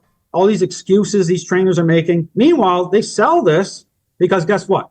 It plays into people's emotions. You get the pet all over your dog. How great is that? It's totally corrupted based on this idea. And meanwhile, again, balanced dog trainers, this is where you talk about the big picture now, where this is all headed. Losing your tools, force-free movement taking over, right? Yeah, and then you're sitting back saying, well, life is... But Dale, no, you're saying that in a way as if we did something different, that wouldn't happen. And you already said multiple times that there's nothing that anybody could do that's going to stop that from happening. So you're using that as ammunition right now, but it's ammunition when there's no alternative. I'm just being real with it. Yeah, but that's not being real when you're saying what you're doing right now is the reason why this is happening, but there's nothing else that you could do that's going to stop it from happening. How is that being real? No, because you're sitting here defending balanced dog training. I'm defending the way no. And this is where you keep going back to like my peers, like Larry Crone. Like I've got 2 videos you could watch of all of my issues with the things that Larry Crone does, right? Like I've got issues with Larry Crone as well. But does it confront I'm talking about myself. I know that, but does it actually call out the real issue the way I'm doing, David? Well, it depends what the real issue is. Well, the training is not a learning-based exercise.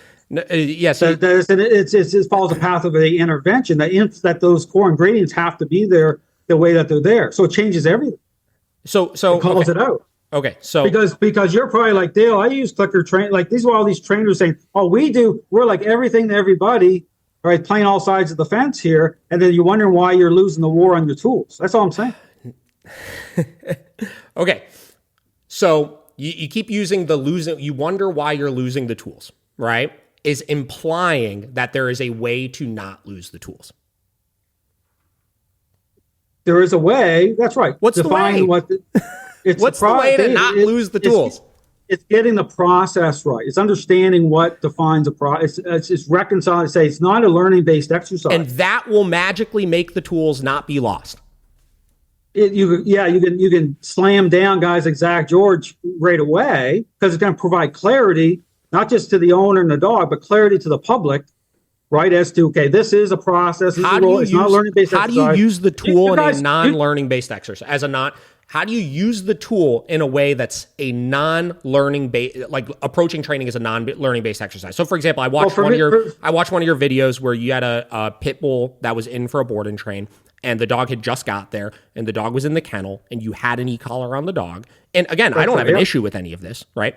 But you had an e-collar on the dog had just got there, and you said you were using the e-collar to intercept the dog's state of mind while he was in the crate. Right? So Absolutely. You're correct. So I think a lot of the issue we have here right now, as far as where we're disagreeing with things, has little to do with what you're talking about, which is how we're approaching the training from the learning-based exercise. And it is more to do at what point do we provide the consequences. And I feel like you use a lot of this terminology like intercept, nudge, interrupt, as opposed, and you say like, I don't do corrections, I nudge or intercept or this or that. Well, those are all corrections. And correction to me, because I like to have clear definitions to things, is you're incorporating positive punishment in order to stop something. In this case, instead of you stopping a physical choice like I would choose to do, you're trying to stop the thought that leads to the choice. Right? So it feels like to me the only debate here, which this one, this is really what I wanted to get to, is not debate which one's better, but is that you want to be more proactive and you want to correct the thought leading to the choice, where I say that the thought is irrelevant. It's the actual choice that matters. And as they learn to make the correct choice, the thinking shifts to meet that. Well, you're in a catch-22 there because, again, through force-free training, right, it's all about choices that way. Right, it's all about motivating dogs to respond that way. So you're in a trap. Because Why is that a trap? Because it calls into question the role of influence. Well, how's it defined through that process itself? All right, because the same thing happened with Jamie Penrith going on Good Morning Britain saying, well, you don't need to use these tools that way. It's about choices that way. It's about motivating dogs to respond that way, right? Sure. Okay. Let me clarify. I get where you're going with this. Do you understand that or not? No. I understand where you're going with this. So to clarify, what I care about is that the dog understands that they have to make the correct choice, regardless of if they want to or not. which is where that would go against. So what I care, so to clarify, right? It's not just the choice. It's the fact that the dog understands that they have to make that choice regardless of if they want to or not. That's right. So did we just come to, so that is my approach to training, is that the dog understands that whatever it is that I need for them to do, right? That they have to do that thing, whether they want to do that thing or not. No, but the problem is the core ingredients I talked about, influence and control, are not coming in at the right way. But help me understand the difference. So the difference right now, like I said, is you choose to proactively correct the thought of making the choice. I choose to correct for simply making the incorrect choice. That feels to me like the only dilemma that we're having right now that we can't agree on. It's about being dialed in. No, it's about the core ingredients I talk. No, it's about your approach as a learning-based exercise. No. It's about. This is where I'm asking you to clarify. It's about motivating dogs. What's wrong with that? It's about how you're. Yeah, it's about how you're motivating the dog. Yes. Right? And I'm saying that how you're motivating the dog, meaning use the example of somebody coming in with a bag of goodies. Yes, if the dog is making the correct choice only because they want to make the correct choice, that is a problem and does not solve the root of the issue, right? Well, the problem is at a response level, right? Most trainers will immediately paint the picture of the sit down, come and stay as the main focus. Yeah, that's not what I'm talking about right now. I don't use obedience from that standpoint. I use obedience to manage the dog when they're not doing anything incorrect, but I need them to do something else, or to stop them from making certain decisions before I'm in a position to address that decision. But ultimately, my North Star of dog training, I've said this a gazillion times before, is that I want to micromanage the dog as little as possible with obedience commands because I want them to just make the correct choices. So like, for example, I have, just to give you an example. Go ahead. No. To give you an example, right? Like I have 4 dogs, right? All 4 of those dogs, not right now, they're not because my wife just left for work, but generally speaking, if I'm up here doing Zoom calls or whatever it may be, all 4 of those dogs are just hanging out downstairs. I'm in my attic right now, basically, right? They're all hanging out downstairs. They're not in obedience commands. They don't have e-collars on. They're not disrupting everything that's going on or anything like that because they make good choices, right? They don't freak out the window at shit. They don't get into my trash can. They don't try to fight each other. They don't freaking, do all of the things that I don't want them to do. So I don't give a shit what they do as long as they make correct choices. But if I go for a walk, right? If we go off leash, at the park or whatever it may be, I'll use obedience commands in those contexts because they're not doing anything wrong. If they want to go run around a field and pee on shit and sniff things and all that and run around and play with each other, that's fine. But there's times where it's not appropriate for them to do that. And I can't just tell them not to do that. I need to give them some sort of direction through the shape of something that's going to prevent them from doing those things. So if I'm on a trail and my dogs are all off leash and I see a person with another dog coming by, I could pull off to the side, call my dogs over to me, put them into a down state, allow that person to walk by. And, if they were not in a down state and they approached that dog, there's nothing inherently wrong about that. They're not doing anything that's like a bad choice, but it's not an appropriate time for them to be doing that. So I need obedience commands in order to do that. Well, here's the problem. Define, like to reveal the current state of the relationship comes to, again, I talk about the core ingredients. Influence. It's like your litmus test, right? How it lines up to how you're interacting with dogs, the intent of that. So that's going to give you, right, the issue about the agreeableness of a dog based with those core ingredients online, the way that I describe them. That's going to provide revelation. That's going to give you, then you line up the other stuff happening in the relationship. Okay, this is like, again, going back to parent example. Take the garbage out or pick up the toys because you're the parent, right? Those core ingredients, the interpersonal play of that. Because you have to do it. Yes. So yeah, sure. So if I ask one of my dogs to do something, I need to know that I could ensure that they're going to do that thing, right? Regardless of if they want to do it or not. But without that coming together, if you're doing an assessment, if I want to assess the relationship with a dog, right? To line it up, because that's your foundation, Dave.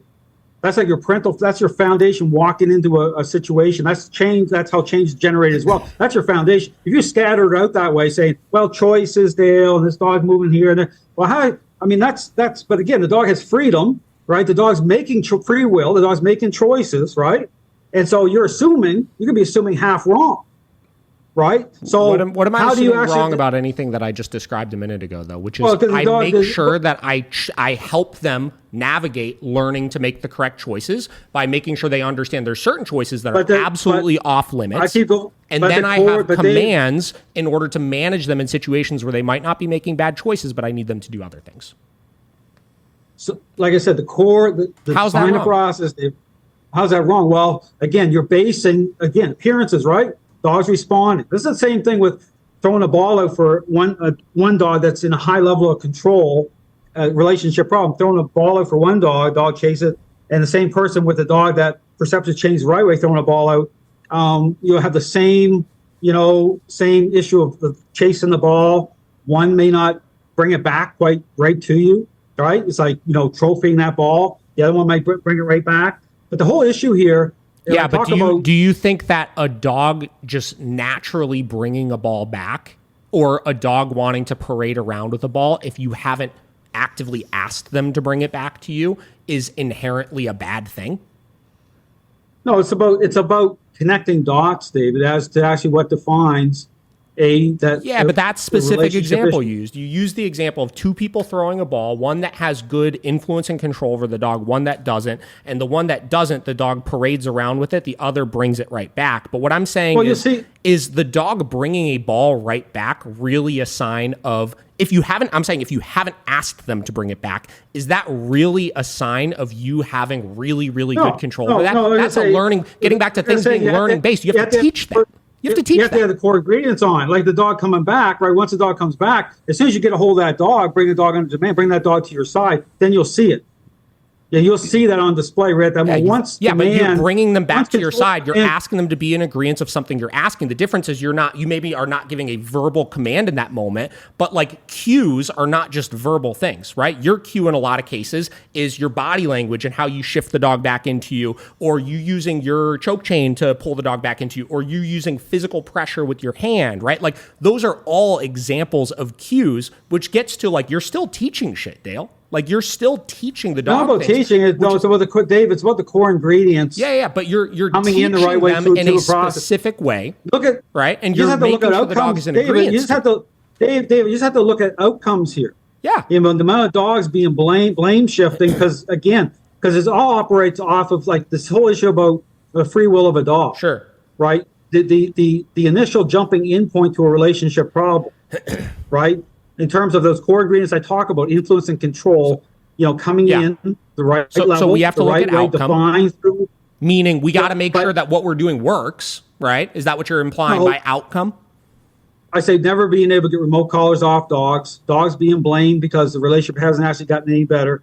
And meanwhile, trainers are saying, well, it looked great, right? Because, we're getting these dogs a great sit, a great down, a great stay. Those things are all part of this issue. I'm not saying sit down or stay. I just said my North Star was not using the commands and making sure the dog just makes correct choices. And I said I use the obedience commands to manage the dog in situations where they wouldn't be making incorrect choices, but I need for them to do something else. But David, is it just about a child just picking up their toy, like just really superficial? Like you can get into this too. I'm talking about depth of relationship here. Well, Is it just about isn't it kind of response though? Isn't it really as simple as that? Like if your child is compliant to you with minimal, they're in agreement to what you're asking them to do. Where's the issue? Right? If they don't make bad choices, no, but if they don't make bad choices, right? They never rehearse the unwanted things, not because you're bribing them, but because they understand there's certain things there's consequences for, right? And then there are certain things that as they make those correct choices, right, and they live their life and don't experience those consequences, we have a healthy, happy relationship, right? Isn't that kind of the root of any good relationship? Is that they like, whether it's two humans, two dogs, a dog and a human, whatever it may be, isn't it that there's rules and boundaries that are understood, right? But here's there's certain problem, things that are off limit, and then as long as everybody is in agreement to those rules and boundaries, and that there's no constant conflict, because I'm not needing to constantly nag over these boundaries, that everybody has a good relationship. David, the revelation part, I talk about the indicators that you get a relationship problem in the first place, right? It's going to manifest, right? It's going to be, you'll see it through the dog not wanting to be walked on the leash a certain way. You'll see a dog get possessive of food, right? You get all those type of indicators that you're experiencing a relationship problem, right?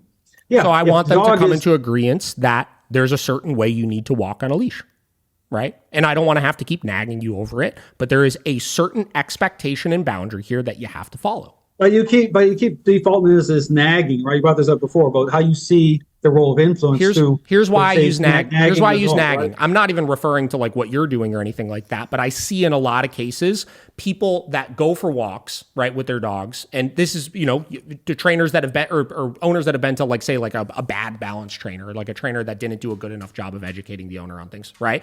And they don't know how to use the tool, right? They're never using the tool in a way where they don't need to use it. So you get back to like, you can't get the e-collars off. I agree that that's a problem to an extent, right? I agree that it's a problem to an extent from the standpoint of I find a lot of people have to have the e-collar on all the time because they need to actually use the e-collar all the time, right? They need to constantly be hitting that button in order to get the dog to be compliant to them. No different than I see a lot of people can't get off of a freaking leash ever because they're needing to constantly be communicating with the dog through the leash, right? So I agree that that's a problem, right? So when I look at nagging, I generally look at either inconsistent criteria as far as where you're giving the influence or the nudging or the corrections or whatever it may be, where the dog never understands how to avoid that boundary or that consequence, right?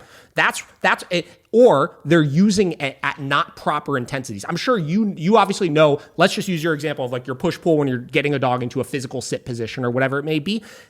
It's going to vary how much pressure you need to use on your push-pull to get the dog to come into agreement with it, right? And if you're not overly forceful. I mean, the thing is, it's about but still, the pressure needs to change, right? Like there are certain times where they could be very agreeable, and you could use minimal pressure to get them into it, and there are certain times when they're really pushing back on you where you have to use quite a bit more pressure, right? Because that's the rules of negative reinforcement. No, you wouldn't. The whole intent here is about intent too, right? It's about the dog coming into agreement, not triggering off conflict with the dog. Sure. Okay, that way. Yeah. So by using an appropriate amount of pressure. In 30 years, I've only been bitten one time. Sure. Okay, it wasn't even dog's handling. So, but bribery-based dog trainers can make that claim too and never change the dog. So, but the point is, the pressure, we talk about pressure, it's what I call kinetic, okay? It means that when I'm pushing on a dog, bringing a dog under control, intentional control and influence, right? It's like a couple being dialed in, right? It's like knowing, right, how much to push. If you try to get overly forceful with the dog and you're into this type of situation where dog's gonna go into high challenge, well, you don't want that to happen. Sure. So it's the appropriate amount of force. It needs to vary. Is all I'm getting at is that amount of pressure needs to vary, right? There's times it's more. There's times it's less, and finding the right amount of pressure in order to get the dog to come into agreement with whatever pressure you're applying is important. And that's why I'm saying with the e-collar, a lot of the issues I see is that people don't know how to adjust the intensity with it in order to get the dog to come into agreement with it. And on top of that, there's no clarity because it's happening at different times and the dog can't understand how to avoid it. Here's one of the problems today. When you talk about pressure, you're just thinking about the sit at a physical level. I'm talking about whatever it is you're trying to get the dog to do. Stop thinking about that thing over there, right? To stop thinking about that dog over there. No, Dave, there's a difference here because it's about those core ingredients. It's about the interaction itself, all right? The issue about control and influence. And the amount of pressure we're using plays into the interaction itself. It's a part of the interaction itself. That's right. It's brought in that way through the interaction, right? And so, but even when I talk about moving forward, this issue about being dialed in, the dog's thinking again, aware you're in the middle of a relationship problem, and you'll see it translate to it. So I talk about supply source, how a dog's mind is moving. You see the head's pivoting. That's a problem. You have to. Yeah, we talked about that already, though, and we already talked about the fact that because you didn't watch my entire video, you didn't see that the stinking thinking went away by the end of it, right? But the problem is you're still at a physical level. If you're dialed in the right way, if the stinking thinking went away, that's not the physical. The stinking thinking is not the physical level. But then my question is, if again, I talk about what the core ingredients are, how does that in terms of dog control manifesting, being expressed, fulfillment. You see how even in that video there, the dog being yelping, right? When you're using that prong collar on the dog, right? That plays in this Jeff Gelman situation, very similar. You let control manifest. It's that contrast, David. So an example, people can watch that video. That's why I made a comment about that. When you did use the prong collar, the dog expressed a state of disagreeableness, right? because no, yelping is not always a state of disagreeableness. Come on, dogs yelp because they're startled. David, dogs yelp because of physical discomfort. But right? making sense. I could have corrected at that same intensity, and the dog could have been sitting calm as could be, and it would have yelped. David, this goes into my point, though, of the Jeff Gellman situation. It's very similar in the way that dog had a startled reaction, but making sense. Making sense comes through the theme of being proactive, right? Dealing with the stinking thinking, lining up that way. Here, balanced dog. But it doesn't have to. You're saying that if the dog wasn't expressing control, it wouldn't have yelped. You're dialed in totally different. But what you're saying, I'm pushing back on these individual things you're saying, because you're saying that if the dog wasn't expressing control, it wouldn't have yelped.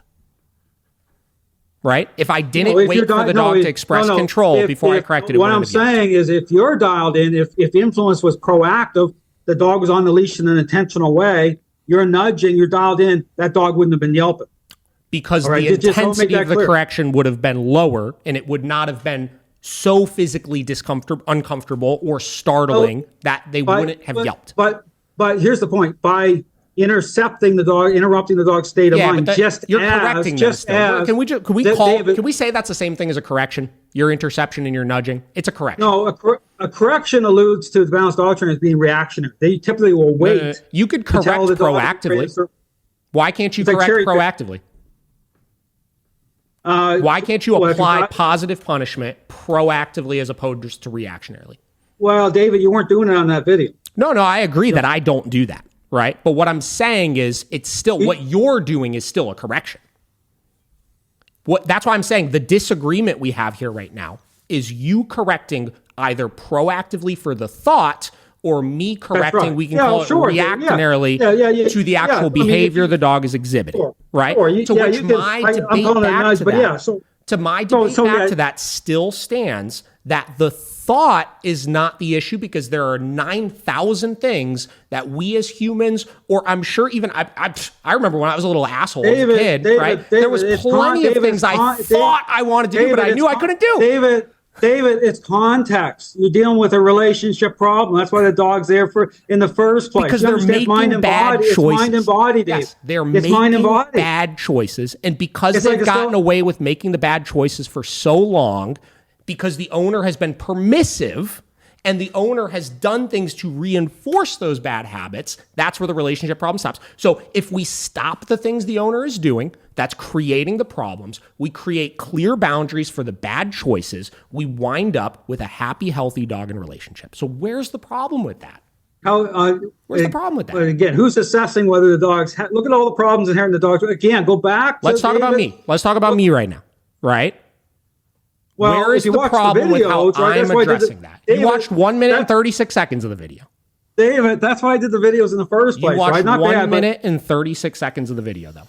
That's all. You didn't show that. No. But you didn't see. You couldn't even tell me if the result was good or not. You couldn't even tell me if the result was good or not. So you're saying, David, who determines if the result is good? I'm saying me, because I worked with the client, right? I saw the results firsthand, and I put the video out there to show what the results were. And what you're saying is the process was wrong. If you're dialed in the way I describe it, listen, David, just a second. If you're dialed in the way I describe it, you would be engaging at the level I do. I have 3,000 videos. Go watch my videos. You'll see me at the connection point, because it matters. That's the point. It matters, because once a dog is expressing that level, right? That's why that dog yelped on that video. I'm not my point being is, but you're saying the dog yelped in the video because it was expressing control, which the dog yelped in the video because it was an intense correction that I gave the dog, regardless of where that correction was for. Not dealing with the stinking thinking. Control is manifesting, because the other video you admit, I don't care about where the dog's looking. I care about where the dog's looking, based again on the fact that I'm dialed in, because the dog's going to be more agreeable. It makes sense. It's clarity. It's going to make sense that dog, if you're dialed, just like the parent being dialed into a selfish child at the beginning. Once they have all the information, they say, you know what, I'm dealing with a selfish child here. I'm engaged. I'm dialed in. I'm in their airspace for a period of time. Okay, so it makes sense to the child. Child may not like it, right? But it's about being dialed in that way. Okay, there is stinking thinking even with a selfish child. It's not just about response the way most trainers just make a response happen. You can trust that response for what it is. again, my pushback on that is say, well, how are you actually defining that those responses can be trusted without those core ingredients at the very get-go being part of it, as well as the process itself, the whole time, the integrity of that process. You go through, David, if you again, I'll push back on all of it in a good way, because I'm saying this goes into this whole issue why the dog training world is in the state that it's in. People can argue all day long with me, but I keep going back to say, listen, do you even think that, who's right and who's wrong? Balanced trainers, force-free trainers. Someone's going to be right and wrong here, Dave. You can't argue that big picture when all balance. And again, I agree this is a problem that a lot of balanced dog trainers disagree and view things differently. I agree that's a problem. But the way of going about solving that is not saying balanced dog training as a whole sucks, right? Because there are plenty of balanced dog trainers out there that are doing things in an appropriate way and are getting good results, right? And that's why I'm trying to push this back to me, and you explain to me the things they're playing. They want to play the victim card here too, right? They're playing off of the force-free side of things, right? It's like saying, Dale, why would we be so successful from the standpoint of having happy clients, right? If everything you're saying is true and that we're not actually getting results. Well, what I'm saying, David, is help me understand that though, right? We've got, I think, 267, we have a perfect 5-star rating on Google, like 267 reviews, and that's only with like 5 years being in business, right? As Miracle Canine Training specifically. Why would we be held at such a high regard from our clients? Forget the internet, forget followers and all that shit, because that doesn't matter. I agree with you. But from our client standpoint, why would our clients be so thrilled with the results they're getting from us if everything you're saying is true, that everything we're doing is not actually solving problems? David, what I'm saying, let's be clear. I've never ever said that change or influence, because it's part of balanced dog training. So this change will and can happen, right, through balanced training by way of, I call it the 4 quadrants. So influence is coming into that idea of things, right, at a certain level. So, and then you add on to that the totality of the relationship. I get into that. We didn't talk much about this, but that plays a part too. The level, the dog's social need level. Just like some kids need a stronger parent. So you get into, every dog has a type of need. The social need level will be higher with some dogs, right? So those things play a factor in this.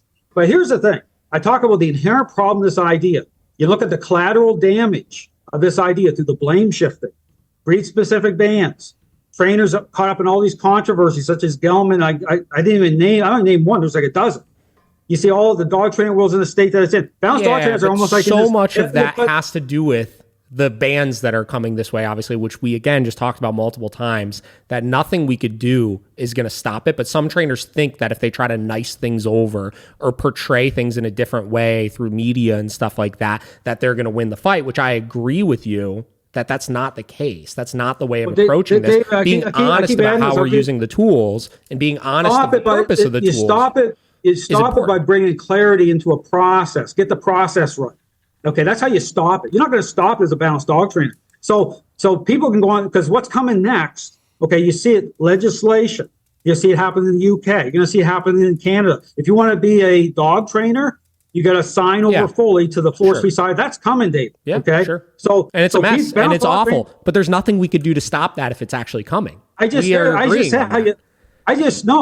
how you stop is actually provide clarity through what a process is, by way of role of influence. You're like, as a balanced dog, I keep coming back to this. It's very difficult to have a conversation with a balanced dog trainer who's already convinced himself, in spite of all the problems in the dog training world, just look around, convince himself that, you know what, life is good. We got lots of followers here. My clients are all saying how happy they are. Meanwhile, right, I'm saying, no, there's inherent problems here. You see them all over the place. And then, you're in a defensive lockdown mode, right? Saying, not you, but just saying in general, right? Of not wanting to confront the real issue in the dog training world. I talk about it because it doesn't even make sense that how can force-free trainers and balanced dog trainers both be right? Like both these groups are even calling themselves dog training experts. Sure. They got it labeled all over their social media. Well, that doesn't even make sense, Dave. I get what you're saying. I want to try to find somewhere we can kind of agree here on this, right? So like you were saying, you just said a second ago, you weren't talking about me with what you were just talking about a second ago. So if you're not talking about me, what is it that? Hold on. Let me figure out a way to ask this question. Well, my flipping the script series, David, I'll get into that for a second. Sure. It's not my intent, and that's why I pulled it down at times. Like I have put up like every once in a while I'll raise my voice. The dog training world is in such a mess. Okay. Sure. So I'll go through that series, right, wrong, or indifferent, right? Information focus. If you watch the videos, I'm not getting personal with any of these trainers. I'm going under fair usage. That's why even my whole thing with Ivan Bellinol, right? That kind of irked me a little bit because it's like saying, well, I'm talking about the real issue. In fact, his video that he put up, the one I commented on, was him putting up a video talking about what's the problem with force-free dog training. Sure. He invited people to comment under his social media post. So I commented by way of a video, part of my series, didn't like it because part of what Ivan was, I was just dovetailing over to, drive-based dog training as well. Okay, so I'm going through, so my flipping the script series, my intent with that series is go through all the different aspects of balance, force-free, David.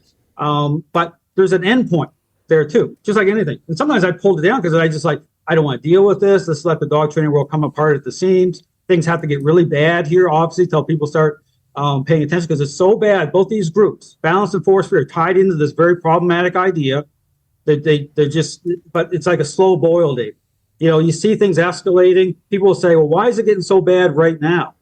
Well, because once you understand it's like having a rooftop view. I made these predictions a long time ago about, where this is all going. I was laughed at by a lot of balanced dog trainers about device bans coming. I think a lot of people thought that they were. Well, but people have a very narrow view, David, they're looking through a certain lens here. The lens of, but I'm saying, again, going back to at the very beginning, years ago, David, I said, if there's something wrong here, because I always come back to this thing about ethics and about empathy for dogs. And I'll confront you with this too. If there's something seriously wrong here in the dog training world, if there's major problems here, if this isn't line up, if dogs are getting blamed because something we're doing wrong as a human, everything should stop. And we should, until we figure this out, right? Period. Like not one dog should be taking the hit here. That's not happening. This is being pushed forward. And meanwhile, all these bad things are happening. I'm saying these are no accidents or coincidences. This is all part and parcel of this idea of things. So I think I line this all up. I think I'm figuring out a place where we probably agree a little bit, but I don't know the solution for this. So you mentioned something a second ago. You said, if there's an ethical problem, right, in the dog, we'll say the dog training world, right, that Sure. we should pause everything and we should figure out how we solve that problem, right? So you said That's that a right, second yeah. ago.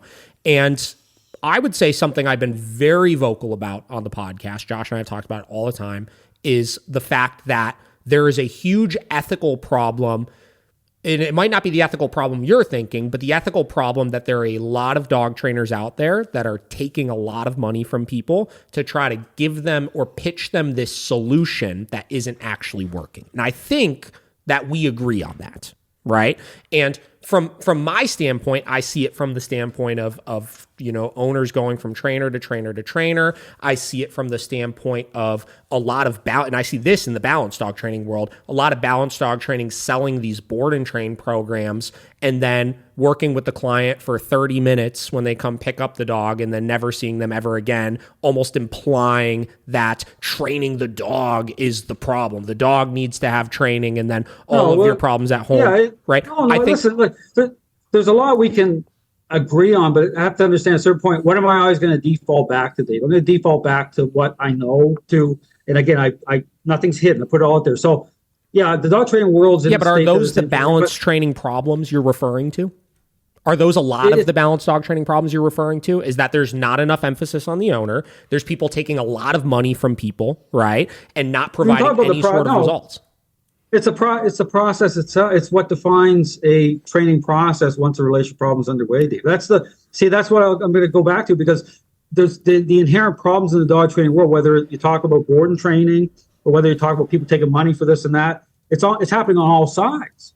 Force-free, balance, but then, who's actually talking about the real problem in the dog training world? Who even wants to talk about the real problem in the dog training world if you're not incentivized to do so? Because, life is good.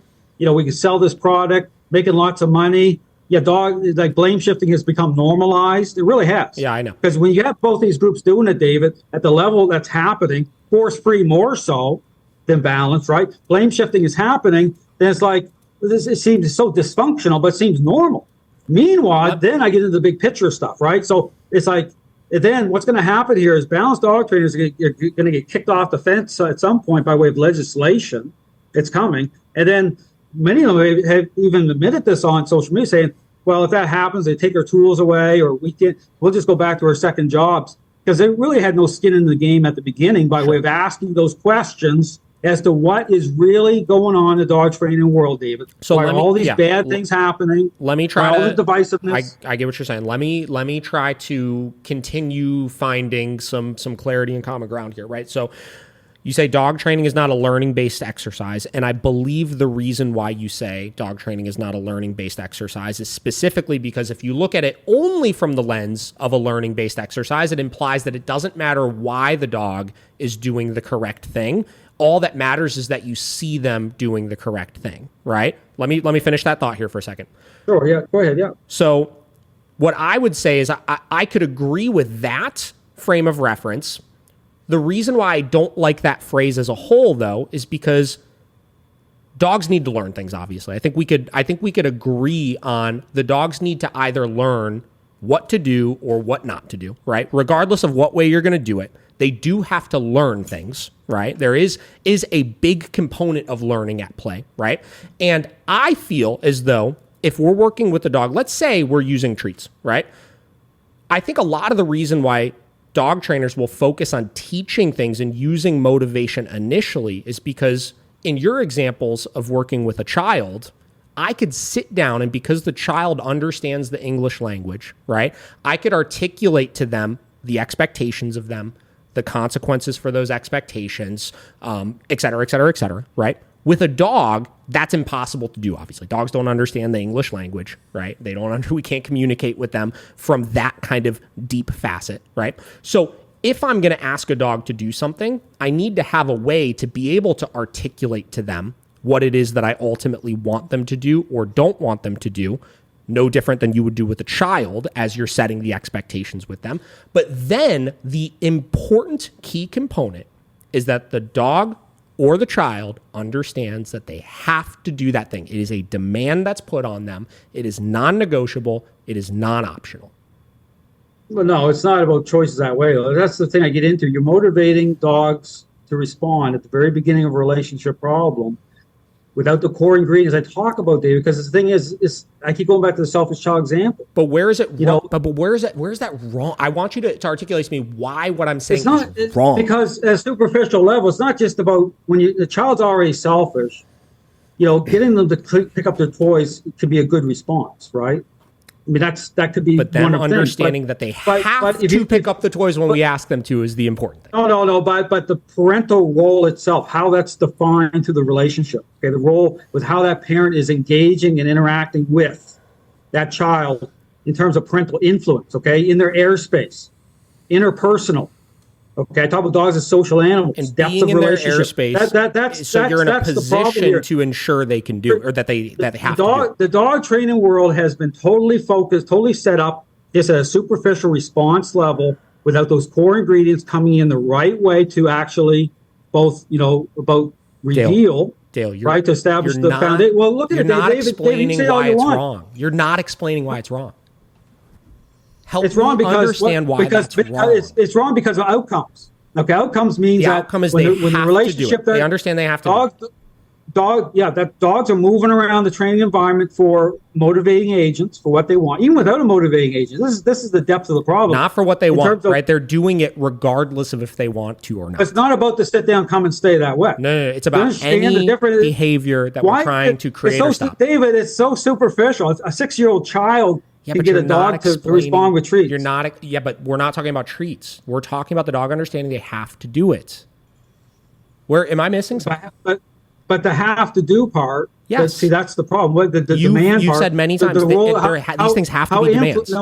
How influence comes into the level that it needs to come in. So how you're enforcing the demand, is that what you're saying?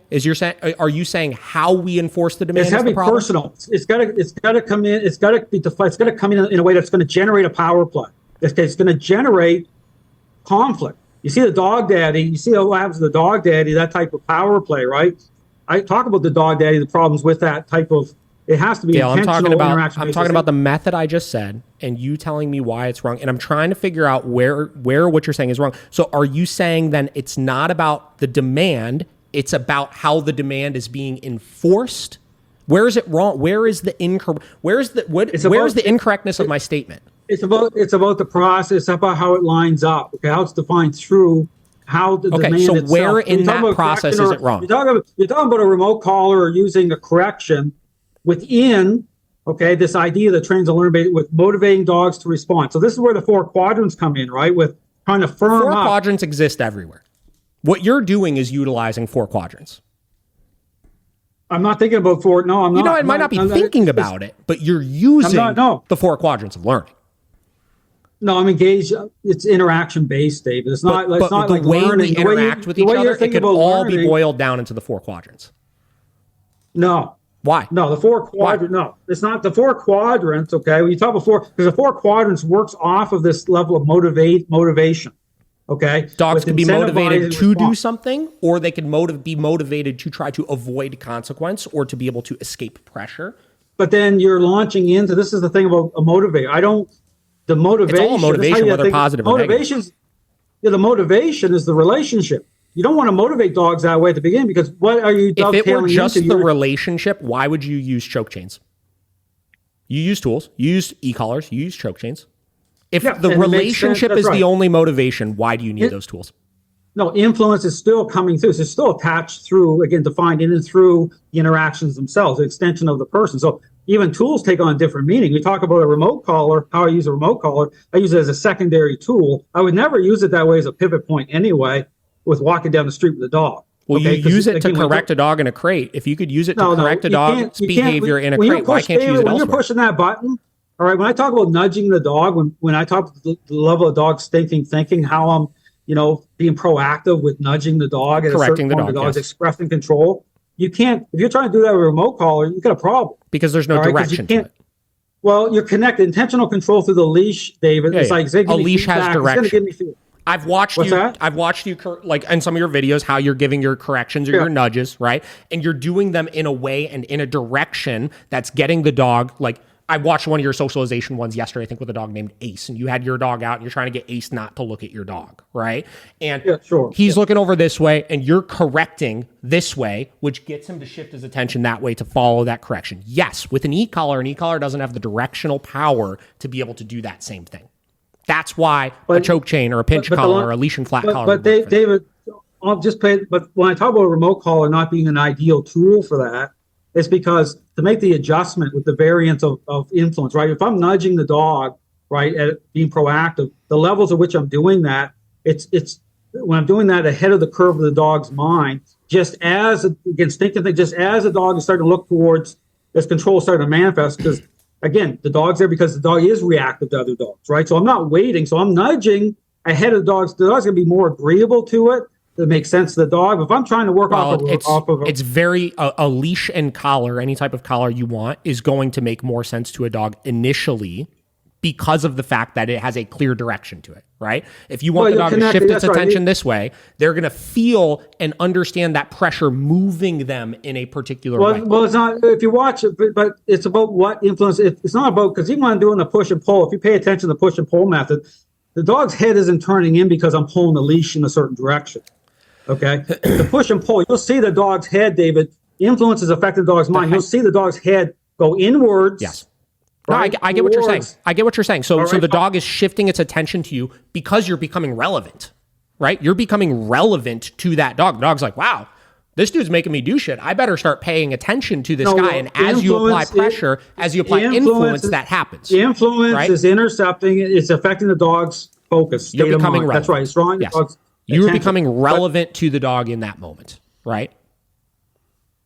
More superficial language, but I'm just half teasing here. But yeah, the dog's focus is changing, Dave. Like, for example, if you watch my service dog training videos, like the 4-month process, gives you a better idea as motivation. Motivation, I will motivate a dog to respond. Yeah, I heard you talk about that before. And obviously with service dogs, you're not dealing with an inherent relationship problem going into that. You're dealing with teaching a dog skills that they need to be a good service dog. Many times I am walking into a relationship problem with these dogs, because these dogs oftentimes, But when you're doing your task training, obviously at that point, you're probably past the relationship problem. It's switching. Oh, that's right. So understand there's a sequence here, Dave. It's like, I understand, like when I talk about cleaning up the relationship, right? Shifting the focus of the dog.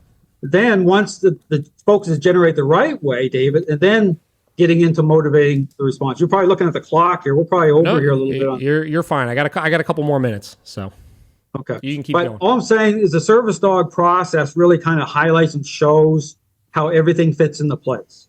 Okay, so there's like a time and place to motivate the dog to respond. Sure. So because when people look at my videos and say, because it's like it's relationship focused at the beginning. I think we agree on and this. Then, to the balance, but we again, my encouragement. Forget. To you, David, can you really, for a second just throw out the balance trainer for a minute and just talk to me as if you didn't know I was a balanced dog trainer? Because me being a balanced dog trainer doesn't change the points that I'm making. Well, it'd be the same response because it wouldn't matter if you're labeled as a balanced dog trainer. If we're having a talk like this, even if I'm doing a consult with somebody, there's a point we're going to hit where I'm lining this up. You understand? Like there's going to be a point where I'm defining, what defines the process, the role of influence being dialed in, all the themes I talk about. That's going to happen, right? So it's not even about you. Has it not happened yet? It's not about, yeah, because what's that? Has it not happened yet? Have you not lined it up yet? I'm trying. All right. Like my hope is maybe you'll be one of the guys that, and get back to your point, David. The goal here really is about dogs, like caring about dogs, about, reversing course and what's happening with the force-free movement in the dog training world. If it's really about, things making sense, turning this around, I'm just saying that it comes through clarity of understanding, even why all these situations are happening. Even through my Flipping the Script series, I've wavered even putting up that series because my thing is, and this comes from my Christian walk. I'll put that out there. I know, but I've wavered because at the level of getting involved in this type of thing where it's so divisive and people get so upset and there's so much hostility, to me, because sometimes when I take down my videos, happened in the past where some trainer will think, oh, Dale took down his videos because they won some argument with getting personal. It's never about engaging. Like I give you kudos today for actually being the first, balanced trainer to actually want to engage with me this way. Sure. And I appreciate that, Dave. You seem like a nice guy. But here's the thing. When I talk about, all these situations happening, my hope is that this gets, by even the Flipping the Script series, you go through it, you don't hear me getting personal, like saying this guy's a loser. I agree with that. Or this guy's an idiot. I didn't get that vibe. And so, someone could challenge me the fact that, okay, I'm calling out these trainers, but what I'm doing, I'm calling out the problem. People take it as a personal affront because, it's like, people's identities. But my thing here with censorship, even saying, in order to get to the other side of a problem, we have a huge problem in the dog training world. You have to have the ability to be able to actually talk through it. Mm-hmm. You have to have the ability to actually, like we're doing today, like get some sort of clarity here. You could walk away and say, Dale's full of crap, or whatever you want to say, that's fine. But what I'm saying is I could leave the dog training world tomorrow, David, take down my videos. Things aren't going to change. You're going to see things continue to get worse in the dog training world. Sure. You're seeing all these bad things happen already. I'm just connecting some dots for people to say, this isn't some accident here, dude. To look through the lens of whether it's a balanced dog trainer lens or whatever, you have to look at the big picture. You have to because everything will make sense. Like that's the thing that really is incredible to me. You look at everything happening in the dog training world, David. My, just like I said from the beginning, if there's something we're doing wrong, which there's something terribly wrong in the dog training world at this point in time, there's something we're doing wrong. We need to audit this properly to say, what is it? What's going on here? Sure. Perhaps we can agree on that. I think we could definitely agree on that. And I think just for, not that I'm trying to rush out of this conversation, but I think a good way to kind of wrap this up and and I'll kind of give you my perspective on this kind of conversation and where I feel like I kind of am ending with this. And then obviously you could do the same. But I think my issues/opinions on everything are, and the reason why I wanted to have this conversation is, one, my problems with some of your flipping the script that you've done have nothing to do with you calling out individual trainers or, like you said, calling out, a product or anything like that. But it feels like you're almost using certain trainers to call out the overall balanced dog training without really deeply looking at what those individual trainers are achieving from a success standpoint. And the reason why I feel that way is because of how you conduct them, where you watch just a minute and a half of the video and you give your critiques of it and say, I already know how this is going to go, implying that every single balanced dog trainer is doing everything exactly the same, right? So that's one of the points. The other reason why I wanted to have this conversation is because I have no problem with how you train dogs, right? Obviously, you've been doing this for a very long time. You've got some, I went and looked at it. You got a handful of good, reviews and testimonials. You're getting results. You know what I mean? Like that's all great. Like I'm team, as long as the client is happy and we're getting results, like do it how you want to do it basically, right? I think the problem is, based on how we're having these conversations, it doesn't feel like what we're doing is that different. It feels like the only big difference that I could find between the way that you're doing things and the way that I'm doing things is, one, you don't use food ever, right?